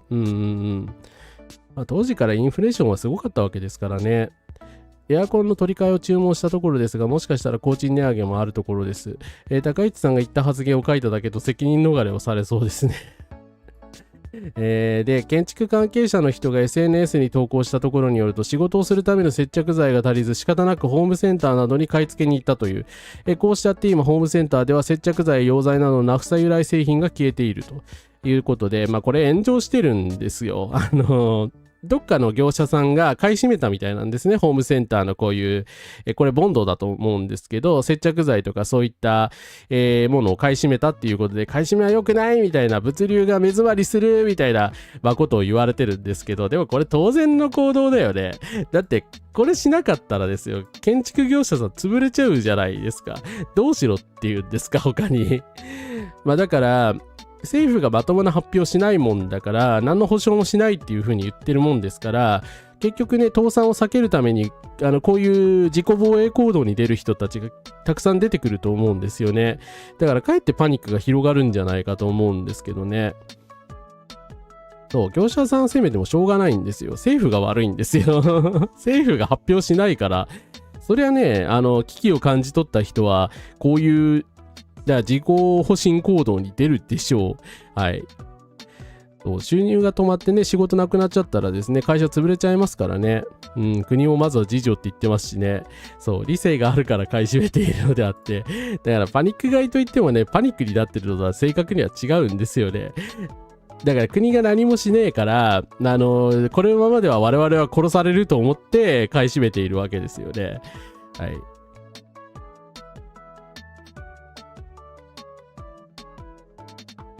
NHK ってこの間上級役員ほぼ入れ替えましたよね。内閣人事局。物流のトラックも止まりそうですしね。はい。ですね。はい、理性というかね、ごめんなさい。パニックに陥ってるわけではないということですね。ありがとうございます。空調設備の法規制が変わることも費用価格効果になる一因かもしれないですね。で、他に、先ほどもちょっとちらっと言いましたけど、入荷のめどない薬局不安、粉薬まとめる、分包紙が在庫源になっており、石油化学製品の供給は綱渡りであるということで、薬と直接的に関係があるのかって言ったら関係あるんですよ。そもそもナフサ由来の薬っていうのも結構ある。プラスチックとかね、使ってる薬っていうのもありますし、薬を包装してるこういう包装剤っていうのはもろにプラスチック製品なわけですよね。だからなくなってしまったら薬が包めないんですよ。で、代替製品の調達とかをやるみたいなことを言ってますけれども、現場からはですね、もう薬がないんで、先ほども言いましたけれども、医療関係者の方々はただでさえ医療費が削られて苦しい状況の中、紙で、ですね、薬を包むみたいなことをせざるを得なくなってるんですよね。で、作業時間が10倍以上になっていると。もうこれはもう続けられる状態じゃないですよね。持続不可能だと思います。だから供給不安が残る品目に関して何とかして入荷のめどをつけないと、またですね、透析の人たちが今一番心配されておりますけれども、本当に医療機器も顕在化するのではないかと思います。目詰まりって言ってりゃ済むと思ってる高市政権は民間を悪者にするのをやめてほしいですね。はい。自助とか国を生存権と保障してないのと同義でしょう。数々の昔々の粉薬は紙を五角形に折って包んでましたが、こんな時代に戻せるのでしょうか。そう。その時代に戻そうとしてるわけですよ、結局。だから当時やってたように紙でね、粉薬とかを包むっていう風にやり方をしないとプラスチックのね梱包ができないわけですからもうどうしようもないわけですよね。ここまでサッチャーやってくるとなんていやこんなの見たくなかったわ本当に。でも80年代のイギリス住んでた人はこんな感じだったんですかね。サッチャーがめちゃくちゃな改革をしてね、一気に仕事が楽だったりとかね、国がね雇用が楽だったりとか、確かに伝説というか歴史では伝え聞いてましたけれども、こんな感じだったのかな。自民党は結局ね、都合よく立ち回ろうとするわけですけど、結局高市さんのせいにして責任者の人たちはとんずらするんじゃないかっていう気もしますよね。それを許してはいけないと思います。自民党全体の責任なので。はい。で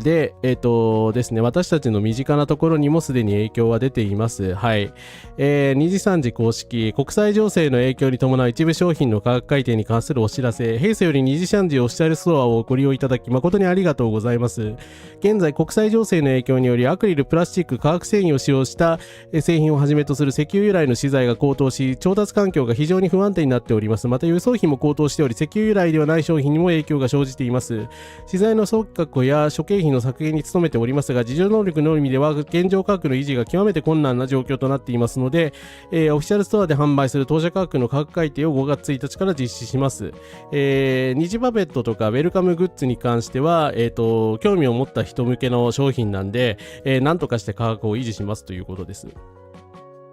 まあ散々ごめんなさい。散々ですね、2時3時を叩いていた私ですけれどもね、これはなかなか誠実な声明じゃないかと思います。もう無理だから価格に転嫁させてほしいと。ただ、初心者というか、ファンになったばかりの人向けの、二次パペットとかはね、できるだけ低価格でお届けするので許してくださいというような、ことなんですよね。まあ正直だって理事三次さんが悪いわけじゃないから、これは責められないですよね。どうしようもないでしょう。まあ、グッズ販売のね、収益が非常に二次三次さんって高いと言われていて、まあ、本人のね、アイドルグッズとかの、まあ、売り上げっていうか、まあ、そういうのも含むと思うんだけど、まあ、なんならね、グッズで食ってるっていう風にも言われているんですけれどもね、企業構造的にですね、なのですが、まあ、もう、こんなところにもね、もう影響が波及しているわけなので、オタクの人はもっと怒るべきだと思います。で、まあ実際怒ってる人がいますが、このままじゃどれだけ値上げしてもグッズを作れないという未来が来てしまいますが、なんで誰のせいでしょう。政府が外交で石油確保しないからです。イランは日本の船はオルムズ海峡を通っていいよと何度も言ってくれているのに、高市政権が仕方していますので政府に怒ってくださいと。なんかこの方一応確認したんですけど、別に右翼とかでは何でもなくてですね、普通のオタクの方だったのでですね、ついにこういうことを言い出すオタクの人が結構出てきたということで、それだけはちょっと喜ばしいかなと思うんですけど、まあ皆さんね、声を上げましょう。はい、間に合わなくなります。はい。前から石油以外は薬品の材料が手に入らない。薬は形状で価格が変わり、薬品が手に入りません。処方箋期限過ぎるということですね。はい。だからね、中国からのね、それこそ輸出制限の影響もあるわけですよね。薬不足はいろいろ複合的な要因なんで、なくさがないことだけが原因ではないです。そこはちょっと誤解したらちょっとあれなので補足しておきますが、はい。まあだからといってね、梱包材が足りないのは事実なので、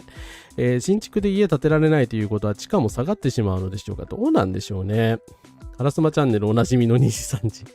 2時3時ということはあり、同情はできませんが、今回の件はかわいそうです。まさに高市はガラスの賭け、麻生日本に会議、統一教会にやりたいことを実現させたらポイ捨てされてしまうのでしょう。ねえ。でも何でもかんでもやっぱり高市さんにが悪いっつって責任を押し付けるつもりだったら、それはそれでね、大変な問題なので、それはちゃんと追及しなきゃダメだと思いますね。自民党全体が悪いので。はい。文法省は小児科や在宅患者が多いところで消費量が、多いので、やはり立場が弱い人から深刻な影響を受けるんですね。オタクの呼びかけが面白すぎるので、私も使っていきましょう。石油由来だとガンプラとかのプラモデルもそうですね。影響を受けそうですね。うんうん。2時3時ホロライブのアメリカの追っかけの人は関税でもドナルド・トランプ批判をはじめ石油危機でどんどん批判が大きくなっています。あ、そうなんだ。頑張ってほしいな。はい。頑張りましょう。バンコクの VTuber ファンは団結しましょう。はい。ということでですね、なんとかして対応してほしいという期待で 60% ぐらいからまだ支持されている高市さんなんですけど、27日午前の参院予算委員会ですね、失礼しました。中東情勢の悪化を受けた補正予算の編成について現時点で不要との、考えを示しました。国民への電気やガスの節約要請についても否定しました。はい。残高として十分な金額がある。現時点で補正予算の編成が必要な状況とは考えていない。少し控えるように制限をかけたらどうかとの声もいただくとしつつ、経済活動も社会活動も止めるべきではないっていう。もうなんかね、コロナ禍の時に参政党が言ってたことみたいなこと言うのやめてほしいですね。本当に。まあ、神谷さんとかあの辺の人たちもみんな言ってたじゃないですか。経済活動や社会活動をね、コロナだからといって止めるわけにはいかないみたいなこと言ってノーマスクで喋ってたわけですけれども、いい加減にせえよって。お前らよっていう。だからみんな疾患を持ってない人たちばかりじゃないんだから、健常者のあなた方、健常者と言われるあなた方が大丈夫だからといって、そういう振る舞いをしちゃいけないことぐらいわかんないのって当時も思ってましたけど、今回に関してはね、物理的に物がないわけなんで、本当に自滅しますよ。大丈夫なんですか？自分の健康とかはね、関係ないですからね。はい。本当になんでこれで支持率だけ謎に高いのかどういうことか全く理解できません。エアコンみたいに命に関わる節約は危ないけど、それ以外は娯楽系から節約した方がいいんじゃないでしょうか。節約せずに国民の努力で乗り切れると信じています。自民党がそうですね、やりたかったことを高市さんにやらせて、なんか結局失敗したら高市さんのせいみたいにするのが目に見えているのでね、私どもは麻生太郎とかを絶対逃がすわけにはいかないと思います。絶対ダメですよ。麻生とね、小泉には特に責任取らせないとダメだと思います。はい。ですね。高市って自分が信じたい情報しか信じてない。そもそも彼女が人のことを助けようとしてないっていうのはあると思いますけどね。それは本人の責任だと思いますけど。もちろんね、当人の意思で当人の、好きなように政策をやってるわけですから、首相である以上ね、責任追及から免れませんけど、ね。はい。円の価値が凋落し続けています。国際決済銀行によると、通貨としての総合的実力を示す実質実行為替レートは今年3月時点で 66.33、統計が始まった56年前の水準を下回りました。高市政権が発足した昨年10月時点のレートは 70.81 で半年で 6% 低下しました。はい。実質ですね、円安が全く止まっていません。あんまりニュースにもならなくなりましたけど、ひたすら円安ホクホク状態になっているので、ホクホクしてるのは投資家の人だけだと思うけど、見た目だけ株価とかがめちゃくちゃ上がってるじゃないですか。でも、あれは結局対外的に円が安くなっているからであって、相対的に株価が上がってるだけなんですよ。だから本当見せかけの景気ですし、投資家の人以外は全く得してないわけですよね。我々の給料が事実上減っているので、はい。いやー、本当にこの状態でですね、価格競争で、各国から石油製品の買い付けとかしなきゃならないみたいなことになったら地獄になるんじゃないかと、不安になります。はい。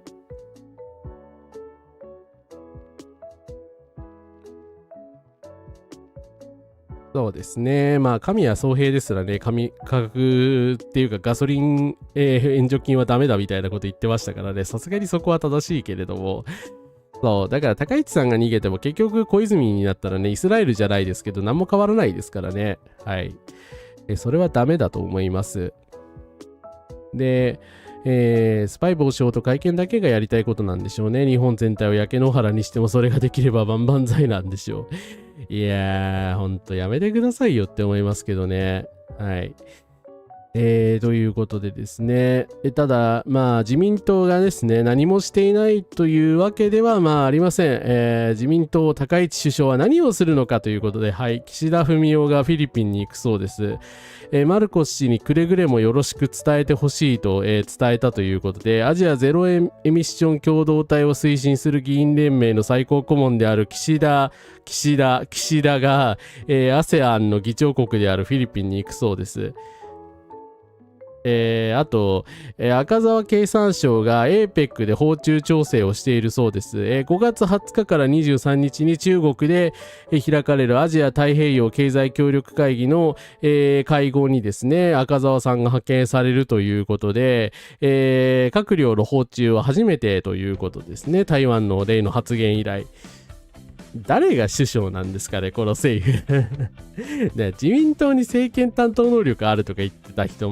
逆にこういうところでね、自民党はやっぱり頼りになるみたいなことを言うのかもしれないですけれどもですね、そういう問題じゃねえだろって。だから誰が首相なのか分かんない政府になってるんですよ、もはや。だってどっちも首相がやんなきゃいけないことでしょ。なんで岸田と赤澤なの？どっちが首相なんですか、この政権は。はい。いやー、もう訳が分かんないですね。いや、行かないよりはマシだと思いますよ。行かないよりはマシだ、何もしないよりはマシだと思いますけど、なんでそうなるのかなって思います。なんで高市さん行かないんですかね。物価の番人の地位を放棄した日銀は利上げもしないし円も落ち続けていますね。はい。まゆちさん、コンカラスです。精神論で乗り切ろうとする政府は80年前と変わってませんね。そういうことじゃないんだよと国民の側から発信しないと思いました。どういうことなのか全くわからない。それが実る前に日本が終わるかもしれないのに。石破茂が風が吹いたらもう一度首相にやると言っているが、いやでも、石破さんにもう処理させた方がいいんじゃないかなって、まだましじゃないかなという気もしますけど。高市は一日中公邸で過ごしてます。フィリピンペソも円並みに下落している。あ、そうなんですね。まあでもフィリピンもかなり危ういですからね。はい。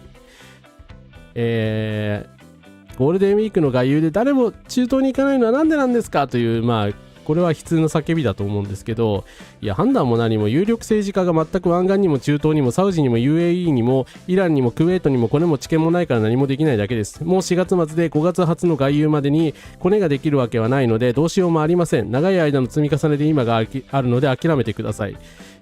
や、池内聡さんにこれを言われるとちょっと説得力がある。絶望感があるな。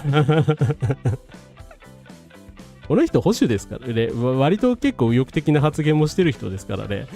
決して左翼ではない。なんか今左翼みたいに言われて叩かれてますけど、池内さんが左翼呼ばわりされたら終わりだと思います。一貫して右翼です。はい。ただその人でもこういう見解なわけですよね。焼け野原にしても偉い人は海外に逃亡する金があるし野党は運営能力があるがっていうならむしろ野党に政権に直せて運営能力を育てさせろよっていう。だから今までそれをしなかったからですね。はい。だから中国とかね、それこそなんかイランとかにコネのある政治家を育てておけばよかったんですよ。でももう今更遅いですけどね。まあそうですね。石破さんだったらね、高額療養費はさすがにやらなかったと思うので、そこだけでもね、良かったと思うんですけど、どうもきりょうさん、コンカラスです。来ていただいてありがとうございます。新一郎も物給出緩和でトップセールスするって、まあそうですね、先週取り上げましたけど、息巻いてますからね。ですね。左翼の定義がガバガバになっています。日米首脳会談から帰ってきて以降、さらにやる気を失ってる。まあそれは言われてますよね。ずっと公邸に引きこもっちゃってますからね。はい。まあ疲れてるんだったら本当交代してくれよって思うんですけど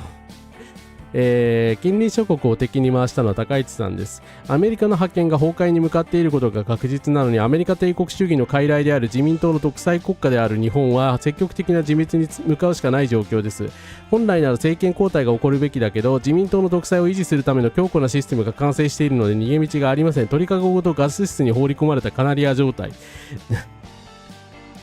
もう救いがないな。はい、っていう感じなんですけど、最後にね、これ中国を批判する欧米寄りのアカウントらしいんですけど、まあ結構衝撃的なちょっとコメントを出してたので、最後に取り上げたいんですが、まあ、日本人の 89% が中国に悪い印象を持っていた。まあこれはいろんな世論調査とかでも裏付けられてるんで、これ事実だと思います。で、2024年の数字だと中国人回答者の中から 87.7% の人が日本に悪い印象を持っていたと。で、25ポイント、上昇したと。で、それはなんでしょう、中国共産党のいろんな宣伝であるとか、汚染水問題であるとか、いろんな要因があるんですけれども、それよりも衝撃的なのが、中国にとって日中関係が重要だっていうのが今 26.3% しかアンケートがないそうなんですね。はい。でこの人は中国共産党が管理している世論だからそういう風になってるんだっていう風に言っていて、それはだから反中国共産党の人だからだと思うんですけど、一方で 89% の人が中国を嫌い、一方で 88% の人が、我々を嫌っているという。で、それぞれに経済的に相互関係にあるにもかかわらず、こういう右翼的な人たちが増え続けることで誰が得してるかっていうと、中国の政府ですよね。はい。だって日本へのね敵外心を煽ったらレアアース止めたりとかいろんなこともできるし、もちろん損も被ってると思うけど、どっちかというと日本が今一方的に損してるわけじゃないですか。で一方的に日本が損している状況であるにもかかわらず、アメリカに煽られてですね、だから日本側から中国に対するこういうヘイト感情を向けるようなことを続けた結果、一番得してるのは中国共産党であるっていうような旨の批判をしているんですけれども、まあこの人は中国批判をするつもりで書いてるんですけど、どちらかというと日本にぶっ刺さってますよねだから日本の価値を毀損してるのは誰なんですかっていうところを、まあもう一度ね、よくお考えになった方がいいんじゃないかなと思います。はい。結局中国とコネとか知見がある人がいないとこういう時に助けてもらえないわけでしょ。でしかも中国の人たちからの対日感情が悪化し続けている。まあそりゃそうだと思いますよそりゃそうだと思いますけど、いやーでもなんかハンガリーもどうなんでしょうね。でもまあオルバーンの場合はそのロシアとつながりがあったから、だからロシアとつながるのは良くないってまあ言えたわけじゃないですか。でも日本の場合みんなアメリカ寄りだから、結局アメリカとつながってるのが良くないっていう反米政党がないわけですよね。日本共産党さんぐらいしか。だからちょっと難しいですよね、こうなってくると。アメリカと離れなきゃいけないんですけれども、なんか反中感情が過去最高みたいな状況ですからね。座して死を待つのは嫌なので5月3日の憲法集会に参加してきますということで、はい、参加できる方は参加しましょう。本当に嫌気がさしますよね。周囲にも無根拠な中国ヘイトする人が結構いるんですが、全く意味わかんないですよね。いや本当にね、やめてほしいです。結局中国共産党の結果的にですけど利益になってますし、まあアメリカの利益になってるのでやめていただきたいです。日本は近隣諸国と仲悪くなることで損しかしてないんですよ、基本的に。そうでしょ、全部どう考えてもこういう時にエネルギー協力とかしてもらえないんだから、で孤立してる、完全にね極東の島国として孤立しちゃってるわけですよ。どうすんのこの状況って。でどんどん円の価値下がってるわけですよね。だからもう外交の失敗としか言いようがないと思うんですけれども、まあ日本がなんとか極右化しないようにですね、私は批判を続けていきたいと思います。はい、ちょっと高市政権の話でございました。ちょっとすいません、あんまり喉の調子良くなくて申し訳ありません。ちょっと聞き苦しかったらすいませんでした。よかったら高評価、チャンネル登録の方よろしくお願いします。ということでですね、後半はちょっと性犯罪とかの話に行くので、ちょっとお水飲ませてください。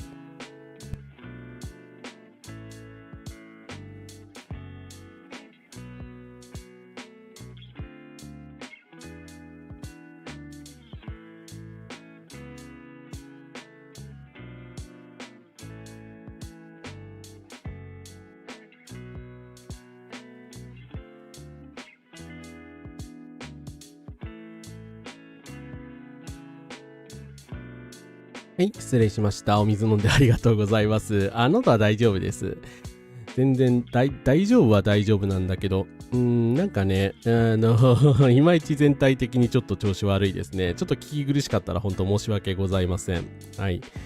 何もかもアメリカに捧げ、同時に国粋カルトに触ることで滅びゆく日本。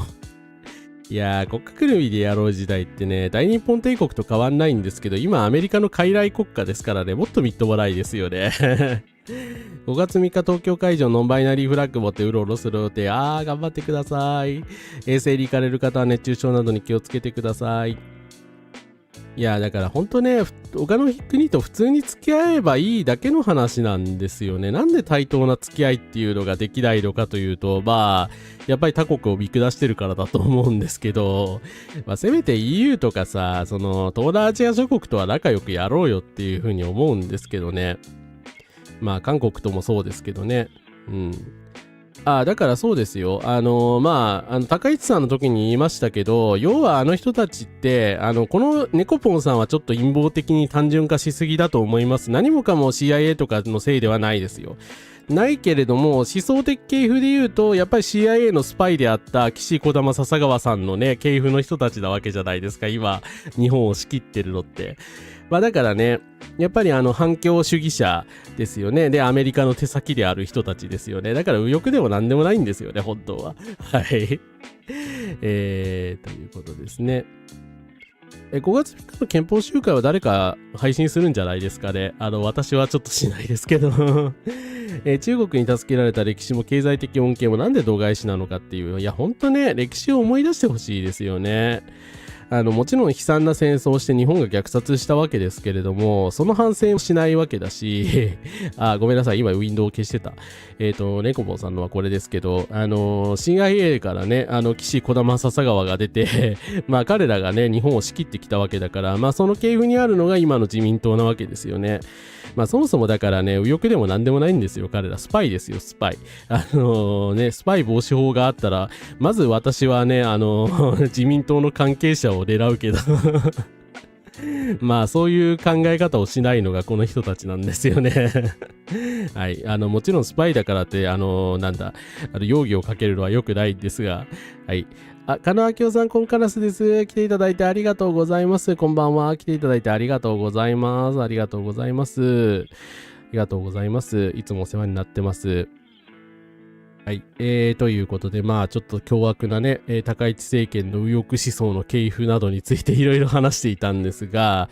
ちょっと喉の調子悪めなので、お聞き苦しかったら申し訳ございません。はい。ちょっとここからですね、ただですね、私の声を差し引いても、少しきつめの内容になりますので、閲覧ご注意ください。はい。没落国家日本の性犯罪についてちょっとお話ししていきたいと思います。少し映像が出ます。性犯罪者の顔は映しません。光さんは職をとして、国や検察に求め続けた第三者委員会の設置が聞き入れられないため、今月30日に辞表を提出することを決めました。すごい無念ですけど、やめざるを得ないなって。また大阪高検が不起訴処分にした被害者名を言いふらした女性副検事の名誉毀損の疑いなどについて、30日に検察審査会に申し立てを行う予定です。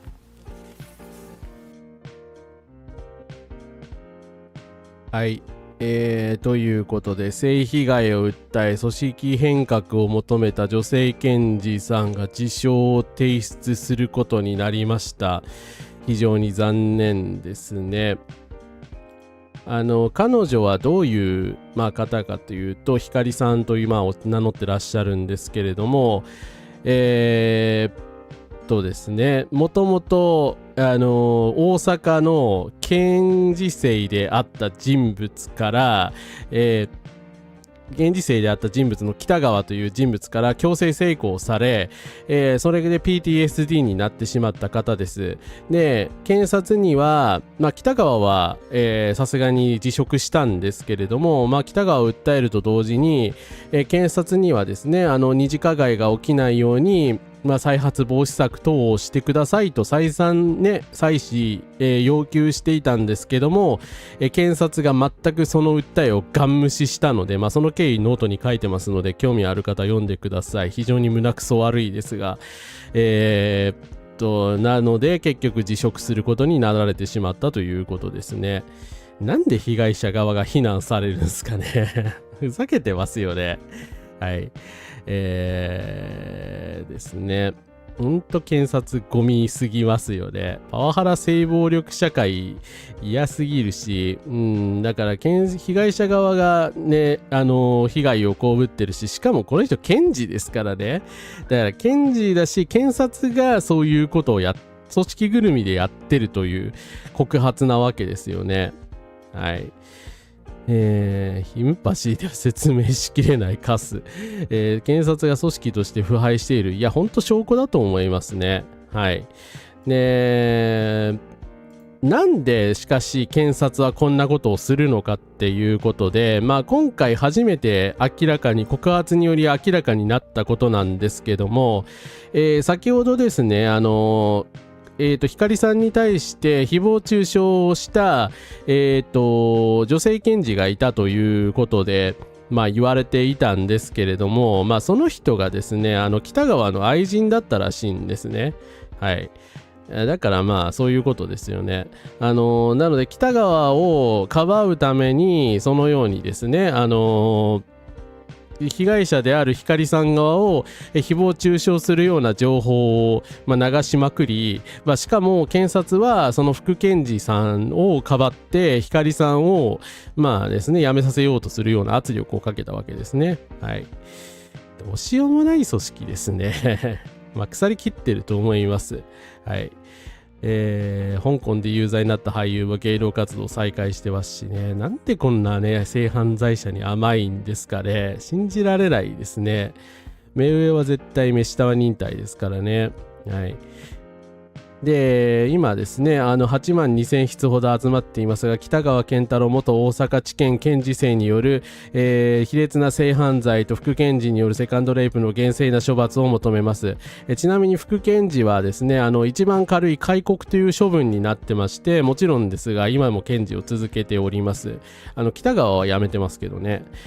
法廷で無罪を主張してますけど、はい。いや言葉がないですよね。だから検察って人を裁く組織じゃないですか。人を裁く組織なのに仲間を裁けずに結局ね告発した人側を攻撃してるわけですよね。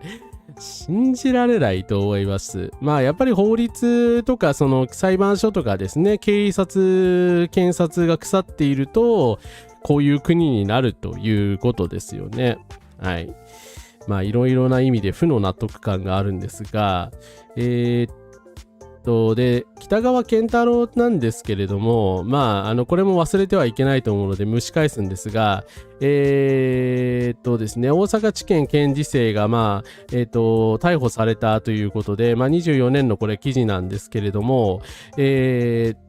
当時ですね何がいろいろ騒がれていたかというと、北川はですね大阪地検検事正時代、学校法人森友学園をめぐる国有地売却に関する決裁文書改ざん問題の捜査を指揮しており、元国税庁長官らを不起訴とした。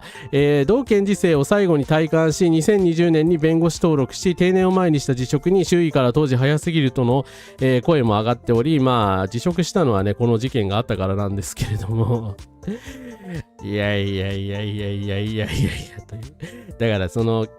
大阪地検がその特定の国家権力とかその特定のですね政治勢力と癒着してないかどうか全部これ洗い出さなきゃいけない話じゃないかと正直思うんですけど、どうなんですかね。なんか偶然とは思えないですよね、こういうのって。もちろん北川自身がそういう犯罪をやったことはね誰も予想してなかったことだとは思いますがなんか常態化してたんちゃうのという組織としてやっぱり腐敗している組織というのはですねこういうことを繰り返してるわけですよね。はい。だからこんな奴らに権力持たせんなっていう話なんですよね。だから結局そのなんでしょう、上の人間を無罪にしてで下の人間を有罪にするみたいな。だからもちろん検察だってその地検とかね特捜部とかとはまた違う組織だし入管とも違うわけですけれども、偉い人は裁かないでですねなんか下の人間ばっかり裁いてるっていうのはあんまり変わらないですよね、警察って全部はい。いやほんとね海を出し切らないとこれは変わらないですよ。はい。だからですね、そう上の人間が悪いことしてるわけないみたいなそういう封建主義的な考えをやめてほしいですね。はい。いや弁護士会も腐ってるのかもうどうにもならないですね。だからですね警察や検察だって間違えるのはしょうがないと思うんですけど、その間違えた後にどうできるかですよね。だから北川に対して極めて厳正なですね処分を下したり、その副検事の人たちもクビにするなどの、処置をですね検察がちゃんと取っていればこのようなことにはならなかったと思うんですけど、結局身内だからといってかばい続けたからこういうことになってるわけですよね。はい。だから森友学園の論理と同じじゃないですか。はい。もちろん全てその森友と直接警察がつながってるかっていうとそんなことはないんでしょうけれども、そういう問題ではないですよね。はい。腐敗の構造が一致してると思います。はい。つうことでですね。で、まあ、ただ日本なんですけれども、我が国日本はですね、先ほどからコメントはあるように性犯罪大国でございまして、海外でですね、性犯罪者の話題がなんか韓国で話題になっているそうです。プサンで日本人男性がセクハラという中国人観光客の主張が広まるということで、これなんか韓国で今大騒ぎになってるらしいんですけど、ですね、プサンを訪れた中国人観光客の女性が日本人男性からセクハラを受けたという主張がですね、韓国や中国の SNS などで爆発的に広まっております。はい。彼女はプサンのゲストハウスに滞在中に日本人男性である B 氏から嫌がらせや侮辱を受けたと主張した。彼は大きな音で目を覚め、B 氏さんはベッドの、頭で自分の体の一部に触れたり、などのですね、非常に不愉快な行動をしたということです。で、警察はなんか最初和解を勧告したりして、大丈夫なのって感じなんですけど、などの捜査したらしいんですけれども、なんかですね、世論が沸騰したことを受けてなのか、実際今日本に犯人は戻ってるらしいんですけど、まあおそらくですね、プサンに呼び出しかかってるらしいんで、再逮捕されるんじゃないかと思われます。まあそしたらですね、また中国韓国にですね、大々的に日本の性犯罪者ということで報道されてしまうんじゃないかと思われますが、いい加減にしてほしいですね。はい。だからまあ SNS で今自動翻訳機能でですね、日本人がなんか性犯罪ばっかりしてるとかそういう評判が広まってる時にこういう事件が起きてるもんですから、まあ余計拡散されてるわけですよね。そりゃそうだよな。だって検察がこんなことする国なんだからまあ言い訳できないですよね。もちろん日本人だからやったっつったら人種差別ですけれども、はい。ね、まあ男女混合のね、ゲストハウスに泊まったやつがこうやってよりによってしかも中国人女性を襲ったんですよね。もうおそらく知らなかったんだろうとは思いますけれども、はい。なので国際問題になっているという案件でございます。はい。枝葉マッハを切り崩して事なきを得るような仕草を一体いつまで続けるつもりだろうか。性暴力やセクハラを訴える人も面倒がある人が多かったですね。日本国籍者なんて今日わけなんだ。日本から追い出さなければいやでもね、レイシストの論理から言うと本当ね、日本国籍の人間こそ日本から追い出すべきってことになりますよね本当に大和民族でしょ一番凶悪なのは。自分たちは違うと線引きしたいけどしてはいけないし、直視しないといけないですね。で、これがまあ動画すいません流しませんけどなんですけれども、先ほどの事件ですね。それを引用している流水凛子さんという方がいまして、ちょっと嫌な思い出話を書きます。もう30年前の話ですが、インド一人旅をしていた時にある安宿で仲良くなった日本人女性のバックパッカーから聞いた話です。彼女がインドに来る前、タイにいて安宿のシングルルームに泊まっていました。深夜12時過ぎに就寝してた彼女の部屋のドアをものすごい勢いで叩く音がして飛び起きました。飛び起きたけどドアを開けるのも怖く、誰だと聞くと日本人の声がして、日本人青年らしき人が2人いて、まあいきなりですね、襲うぞみたいなことを言ったらしいんですね。で、ふざけんじゃねえ、バカじゃねえの、うっせろと怒鳴って、まあ追い返したらしいんですけど、まあもう一人のおとなしそうな青年の方は、でも君ももうちょっと女らしい優しい言葉を使ってあげてもいいんじゃないかいみたいなことを言って、まあ思わずふざけんなって言ってドアを閉めて、まあことなきを得たらしいんですけどまあこれもなんかもうなんかわかるというか、いややりそうっていう正直日本の一応男性としてなんか30年ぐらい前だったら普通にこういう事件たくさん起きてたんだろうなって言わざるを得ない何かがありますね。はい。まあ、この方だから普段パレスチナ連帯とかインド行ったりとかそういう話ばっかりしてる方なんで、嘘は言ってないと思われるんですけど、はい。っていうことですね。被害者の方の苦しみを担うと本当に嫌ですね。尊厳が回復されるような結果になってほしいですね。だから韓国の警察もちゃんと協力してほしいですね。二次加害にならないようにね。権威主義や家父長制といった西洋的な概念じゃ単語だけじゃ説明できないような気がします。まあなんか儒教的なやっぱり女性差別思想は根底にあるでしょうからね。まあ、いろんなもんが混じってますよね。人種主義ではないが、日本に性差別的な土壌があって、日本人の性暴力を育む土壌があるということですね。そうですね。だけど日本人の精神性は日本人から研究の対象にされない。そうですね。だからあんまり自覚がないっていうのがまた立ち悪いですよね。はい。まずは被害者の方々への連帯と救済を理由に下げている場合ではないですね。性暴力に対する認識をいや、きついですよね、こういう話、本当に。はい、すいません、読んでしまいましたが。で、まだあるんですけど、児童ポルノ事件7カ国の連携捜査で国内99人摘発、中高生もということで、中高生は自分で出してしまった人かと思われるんですが、警察庁は4月27日、児童ポルノ関連の事件で3から4月に全国で14歳から72歳の男女99人を摘発したと。オンライン上の児童の性的搾取を撲滅するため、シンガポール、韓国、香港など7つの国地域での国際連携捜査の一環で集中的に取り締まりを強化していたそうです。なんかあんまり仕事しない公安警察がですね珍しくちゃんと仕事してるそうなんですけれども、日本で児童買春ポルノ禁止法違反不同意性交罪などの疑いで12人を逮捕、87人を書類送検、摘発者には中高生25人が含まれ、うち女性4人でしたと、いうことでですね、その摘発はすべきだけど、その警察とか検察の中にあるこういう性差別的な構造を改革してもらわないと、やっぱり減らないんじゃないかと思います、このテロ事件も。国外からはね、だからその日本がそういう性差別的な国だということはもうすでに知れ渡っちゃってるわけですけれども、その民族性とかそういったことになったらもちろん差別だし、そういう問題じゃないわけじゃないですか。だから社会構造の問題だと思うので、はい。警察と検察の方はですね、よくよくこういうのの温床になってるかないか反省していただきたいなと思います。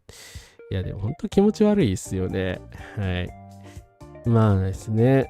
摘発されないよりはいいんでしょうけどね。ただこういう国際連携した事件で一気に摘発されるっていうのもなんかなという感じがしますよね。国際連携してなかったら摘発しなかったんじゃないのっていう。だからこの国で子供を守るのいよいよ難しくなってきてますよね。はい。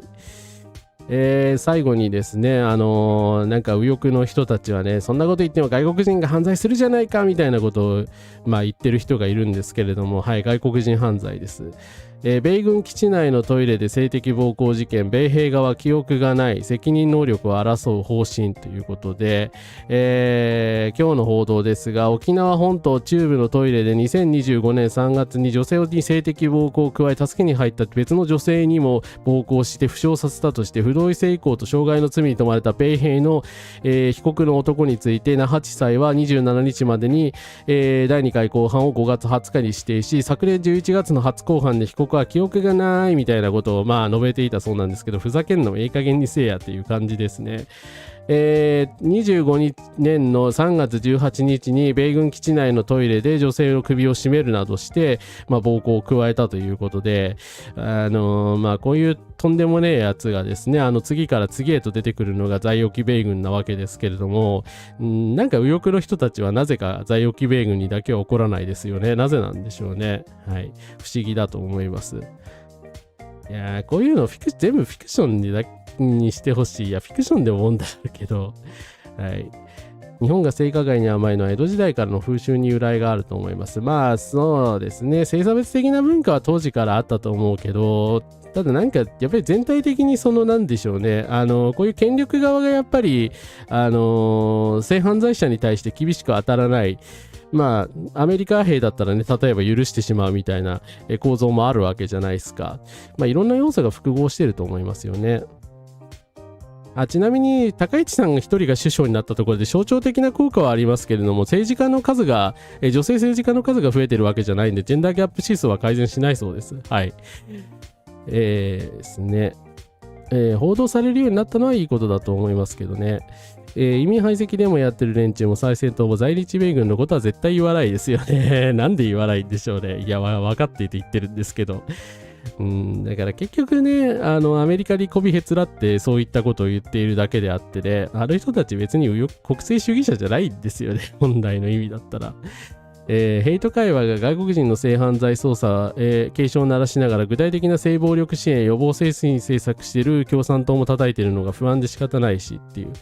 だからやっぱり実態を見てないですよね。そう、自分よりも弱い者の尊厳を踏みにじって支配しようとする欲求なので、そうですね、補足ありがとうございます。そう、性欲が由来ではないので、だからやっぱり強い者が弱い者を蹂躙するのは当たり前っていう思想が根底にあると思います。だから権威主義ですよね。うん。文化的な要因もね、もちろんいろいろあるとは思うんですけど、やっぱり一番大きいのは権威主義だと思いますよ。だから、米兵だったら、本当はなんて言うんですかね、日本人だけが優先されるみたいな人種主義的な要因が中にあるとしたら、米国人だったらですね、通常の3倍ぐらい叩かれてるわけおかしいじゃないですか。でも全然言われないわけですよね。でもなぜかっていうと、アメリカと日本の間で権力の格差があるからですよね。はい。で、今日なんですけれども、戦後沖縄が日本から切り離された屈辱の日から74年、米軍属による殺人事件からちょうど10年の日でした。太平洋戦争後、フランシスコ講和条約が、発効し、沖縄から日本から切り離されたいわゆる屈辱の日から4月28日で74年です。沖縄では今も基地に派生する事件事故は後を絶ちません。サンフランシスコ講和条約が発効した52年4月28日は日本が主権を回復した一方で沖縄は切り離され米軍の占領下に置かれたことから沖縄では屈辱の日と言われております。そしてですね、10年前の2016年の4月28日はうるま市で女性が当時米軍属の男に乱暴目的で殺害された事件から10年目でもあります。だからこういった事件はですね、本当に基地の周りで何度も繰り返されてるんですよ。でそのことを分かった上で発言しないといけないと思うんですけど、玉城デニー知事は27日、その後も同様の事例が後を絶たない状況について基地と隣り合わせの生活を余儀なくされている県民に強い不安を与え、極めて遺憾であるとコメントを発表し、米軍や日本両政府に対してより実効性のある再放出防止策を講じるよう求めましたと。言っているんですけれどもね、だから60年50年とこういうことが繰り返されているというのを、日本は知らなきゃいけないと思います。はいね。そう移民反対と言ってる人たちはね、絶対米軍出てけって言わないですからねほんとダブスターですよね。はい文化だけで説明できないことが多いと思う沖縄の米兵を見ると。そうですね、沖縄の米兵を見るとね、典型的にだから他の国ではやらないようなことを日本に対しては、日本の特に沖縄の人たちにだけはやっているわけですよ。それは何を意味するかっていうことですよね。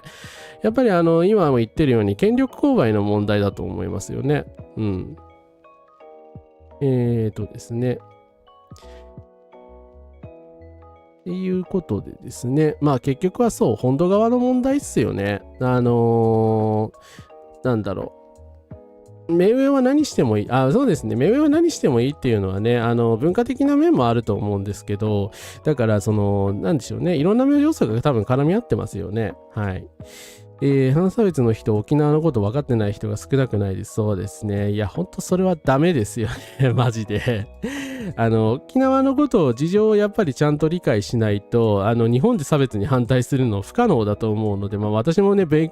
強不足甚だしいんですけれども、恥ずかしいことなんですけど、すみません、いつも。はい。だからですね、アメリカ人がそうですね、上だという意識の問題だと思います。はい。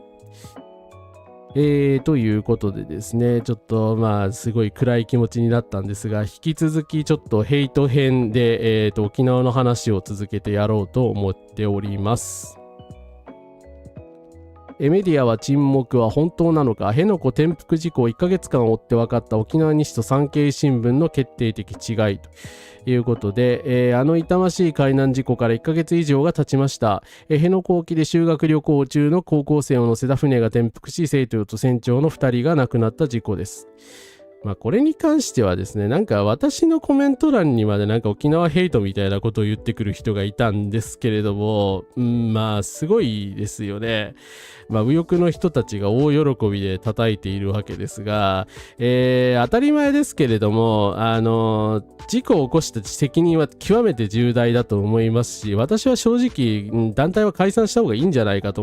思い始めてます。あまりにもやっぱりことが大きくなってますし、ご遺族への対応にも完全に失敗しているので、はい、正直ね、責任取りきれないって思ってます。ただ思ってるんですけど、この文春オンラインの記事読めばわかるんですけど、明らかに右翼の人たちはこれを政治的に利用してますよね。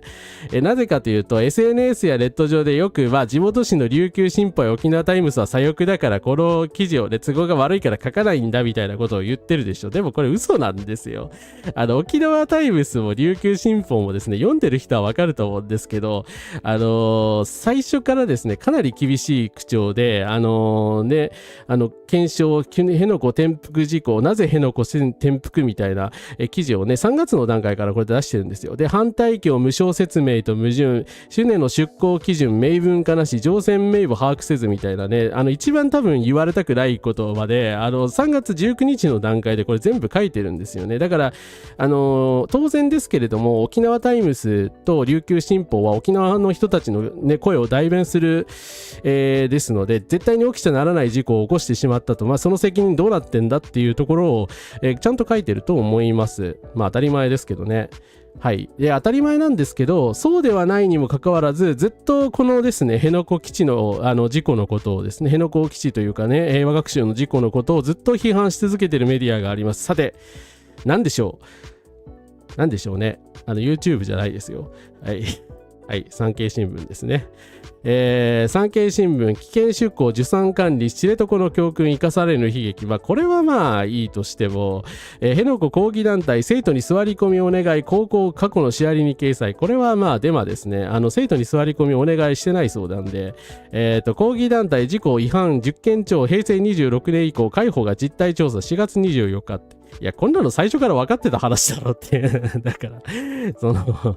違反とかが問題だって琉球新報とかも書いてたんだから、で、沖縄の地元紙に劣らぬ勢いで毎日のように報じてるんですよ。で、初めての社説で辺野古沖で転覆平和学習を履き違えるなみたいなことを言っていまして、平和学習そのものをやっぱり否定することが目的だとしか思えないわけですよね。で産経新聞系の産経新聞とかを読んでる人たちは、YouTube とかね SNS とかでこういう感じで好き勝手なことを、発言してですね、ずーっと沖縄叩きを続けているわけなんですけどもどこ目線なんて感じがしますし、結局事故を政治的に利用しているというそしりは免れないのではないかと思います。はい。ですね。花岡信明氏がなぜか共産党が悪い。そう、まさに共産党が悪いことにされてるって。いや、共産党は確かにその構成団体なので、今回の事故に関しては一切言い訳してないんですよ。潔いと思いますが、そうなんですけど、だから責任がないわけじゃ当然ないけれども、それとこれとは問題じゃ別だし、それも琉球新報に書いてるでしょって。一部のガチの活動家側の主張を鵜呑みにしている左派を出しにネトウヤやホスや政治利用していると。それは身内の人たちはね、身内のことかばうだろうからね、そういう発言はあったと思いますし、それは残念なことだと思いますけれども、だからといって全員がそんな主張してるわけじゃないでしょ。ツイッターで全員関係ない件にも辺野古の事故がうんぬんというコメントがついてて、なんだこれと思いました。いや、そうなんですよね。私もだから関係ない動画とかにもね、辺野古の事故の件についてなんで動画出さねえんだみたいなこと言われるんで、いや、普通に何度も触れてるしって、いや、何度も触れてるけども、こういう状況だからですね、あなた方に反論することになるけどいいんですかっていう、感じなんですけど、平和教育叩きをしてるわけですよね。ネトウヨが必死で辺野古の転覆事故を繰り返し口にするのは、左翼はこのまま上目にして逃げようとしていると思っているからです。お前らと一緒にすんじゃねえって。いや、さすがにうやむやにして逃げようとしてる人は誰もいないと思いますよ。だからそう、共産党はどう思ってんだみたいなことをずっと言われ続けているわけですけれども、だってちゃんと事故にコメントしてたやんって。はい。自衛官のね、話については絶対言いたがらないのにね、辺野古の話だけ言ってるわけですよね。で、書いてあるんですけど、平和学習はそもそもイデオロギーの問題じゃねえし、辺野古に反対してるのは、沖縄の人たちのほぼ共通見解で、7割、6割の人は辺野古反対なわけじゃないですか。だから右も左もあんまり関係ない話なんですよね。で、琉球新報、ちなみにですね、プチカシマさんは過去の産経新聞の、デマの話を、書いてまして、2017年に沖縄で起きたですね、米海兵隊絡みの、事件があって、沖縄で自動車道を走行中の米海兵隊の総長の男性が意識不明の重体となる人身事故があり、総長は日本人運転手を救出した後に事故に遭ったという内容の記事を掲載し、救出を報じない琉球新報や沖縄タイムスについて報道機関を名乗る資格はない日本人として恥さらしだというふうに、書いたんですけど、この事故自体がデマだったということで、Facebook のね、そのまま書き写したらしいんですけどすげえなっていう、10年越しで復習してるんだっていう、復習でなくても産経新聞はいつも琉球新報を叩いているので、という感じなんですけれどもおめえらに言われたかねえわっていう感じですね。はい。最悪なのに辺野古の事故のこと言わないんだみたいな。いや、絶対言われますよね。必ず言われる。で、事故自体は悲劇だし批判されるべきだけど、産経やネトウヨや辺野古基地の問題を無視して事故を叩き棒にするの腹立ちますね。で、そもそもなんでこんなことが起きたんですかっていう話なんですよね。はい。で、戦車爆発のこともね、火傷のことも完全に無視するのにね、辺野古のことだけに、終始してるし、で、事故は事故だし、事故はね、当然ながらね、やっぱり起こした人たちは責任取らされなきゃいけないですよ。それは当然だと思います。それは当然だと思うし、誰もそんなことについて言い訳してないと思うんですけど、言い訳してる人がいるなら批判されるべきです。ですが、産経新聞にはそもそも沖縄を批判する資格がありません。はい。沖縄のメディアでは連日これ取り上げられていますし、県議会の総務委員会でも事故について安全な修学旅行を実施するための質疑が行われました。この記事で出ているデマ、県が予算を出しているとか学生が抗議行動に出ているなどは海上保安庁の発表や総務委員会でも明確に事実ではないことは明らかになっています。この悲しい事故を二度と起こさぬため、安全な修学旅行の徹底を県旅行会社学校に求めてまいりますということで、沖縄県議の玉木さんなんですけれども、これがですね、なんていうか真っ当な、ですね、沖縄県の人、県議会にいる人たちの見解ではないかと思いますが、はい。ね。そして26日に、共同通信がですね、こんな記事を出しました。普天間返還で滑走路再要求、米国防省は日本の責任ということで、米国防省が、普天間飛行場に宜野湾市について、移設先の辺野古の代替施設とは別に使用できる長い滑走路を日本政府が選定するまで返還されないとの見解を文書で再び明記したことが26日分かりました。これずっと言われてることなんですけど、辺野古基地を作ったら、なんとなくあんまり詳しくない方は、普天間飛行場はなくなるんじゃないかっていうふうに思ってらっしゃる方もいるかもしれないんですけど、なくなりません。はい、辺野古基地が、作ったところで長い滑走路がないので普天間は普通に使い続けますと米軍が公式見解で発表してます。はい、なくなりません。つまり辺野古移転というのは嘘です。辺野古新基地はまず完成しない可能性が高い。辺野古新基地が完成したとしても普天間が返還されないというのは以前から知られているただの事実です。客観的な事実関係を紐解くと、計画は双方の側面において極めて困難なハードルを抱えている。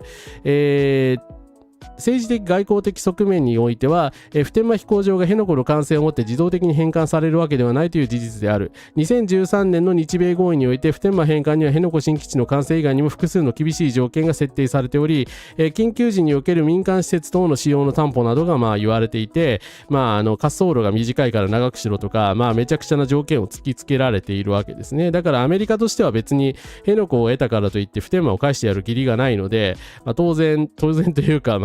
植民地主義者なのでこういう要求をしてきているものだと思います。で、第2に土木工学的な技術面における課題、これもよく知られているところではありますけれども、辺野古基地を作っている大浦湾っていうところにね、非常に綺麗な海だったんですけど、超軟弱地盤って有名です。海底下90メートルに達するこんにゃくとかマヨネーズとか言われる地盤でして、だから無理やりですね、石を投げ入れたり砂をですね、美しい海にですね、鉄の杭を打ちまくったりして、なんとかしようとしているんですけれども、将来的に滑走路が凸凹に沈み込む不当沈下が起きる可能性が極めて高い。巨額の費用、1兆円ぐらいの今費用が見込まれてるんですけど、巨額の費用を投じても完成後に不当賃価の補修を延々と続けなければならないリスクが存在し、新基地が使い物にならなければ普天間は返還されません。はい。ね、これただの事実ですからね。だってアメリカ側が公式見解で、いや別に返す義理ないから、返さないからって言ってんだから、でただの公式見解でしょ。だから何言ってんですかっていう話なんですよね。だから辺野古だけが唯一の選択肢って未だに言ってる人たちがいるんですけれども、まあ、こういうことを知らないのかなと思います。はい。辺野古の基地に政治意識とかイデオロギー関係なく反対するのは当たり前だと思います。そう、存在する意味がもはやないですからね。そう。そもそも米軍が基地持って帰れやと。自分のためなら日本の一部を切り捨てても構わないとか言う人。このことを何度ツイッターで言っても、よく片足突っ込んでる総合は話を聞かない。辺野古いや、マヨネーズ G1 はね、私の変な例えじゃなくてね、本当に言われてることなんですよ。本当に杭が刺さらないので、普天間基地ウォッチャーの大学教授は普天間に新規施設がどんどん建設され、それも言われてますね。だからアメリカは使い続ける気満々だから、普天間基地って非常にだから住宅地に密接してて、極めて危険な基地なんですけど、使う気満々なんだろうなと思います。中日新聞の一面に普天間基地全面返還とデカデカと載ったんだけど、あれは何年前だったんだろうか。沖縄にばかりこういう卑劣な嫌がらせをすると。軍事基地建設とかいう、そう、大規模環境破壊でもあるし、沖縄に対する嫌がらせですよね、もはや。はい。だから誰のためにもなってないと思うんですけれども、自民党の見栄というか、辺野古に作ったら返還されるかもしれないみたいな希望のためにやってるっていうだけの話なんですよね。で、普天間の返還合意から30年、戦後81年、沖縄から発される問いに対してリアクションしないどころか見て見ぬふりを続けるという暴力を行使していると言っても過言ではない本土の大和んちゅうの特に人たちが辺野古の事故を引き合いに出し、知事選に関して沖縄が試されているなどとざれ言を吐いているのはグロテスクすぎます。なんかこの前田さんという人にもね、クソリップがついてるんですけれども、加減にせえよと思いますよね。だからあなた方がやってんのイスラエルと同じだから。この写真、沖縄の街角にも似ていて震えそうになります。破壊される前のガザの街は本当に沖縄に似ています。西普天間あたりとか、いつだって沖縄がガザのようにならないが怖くて仕方がないです。ということでですね、私ちょっと沖縄行ったことないんですけど、確かにちょっと風景は似てますよね。ガザって本当に綺麗な街だったんですよ。はい。今は廃墟になりましたけど。っていうことですよね。だから一方的に支配者側がその武力でもって土地を破壊したりしちゃいけないことってちょっと考えればわかるんじゃないかと思うんですけど、何度説明してもやっぱりわからないというか分かりたくない人たちがいるっていうことですよね。はい。もうマジ無理ですね。沖縄県民投票で民意を示しているのに基地建設を進めていることに政府は責任を負うべきだと思います。そう、結局全部強行判決、採決みたいにして、代執行を使ってでもやり続けてますからね。辺野古は2兆とか金かかってるのにアメリカからいらねって言われてるので国民全員ブチ切れるべきやつですね。はい。沖縄が試されている。こういうビビッドな色の花が咲く木は見覚えがあります。気学的にガザも温暖ですからね。はい。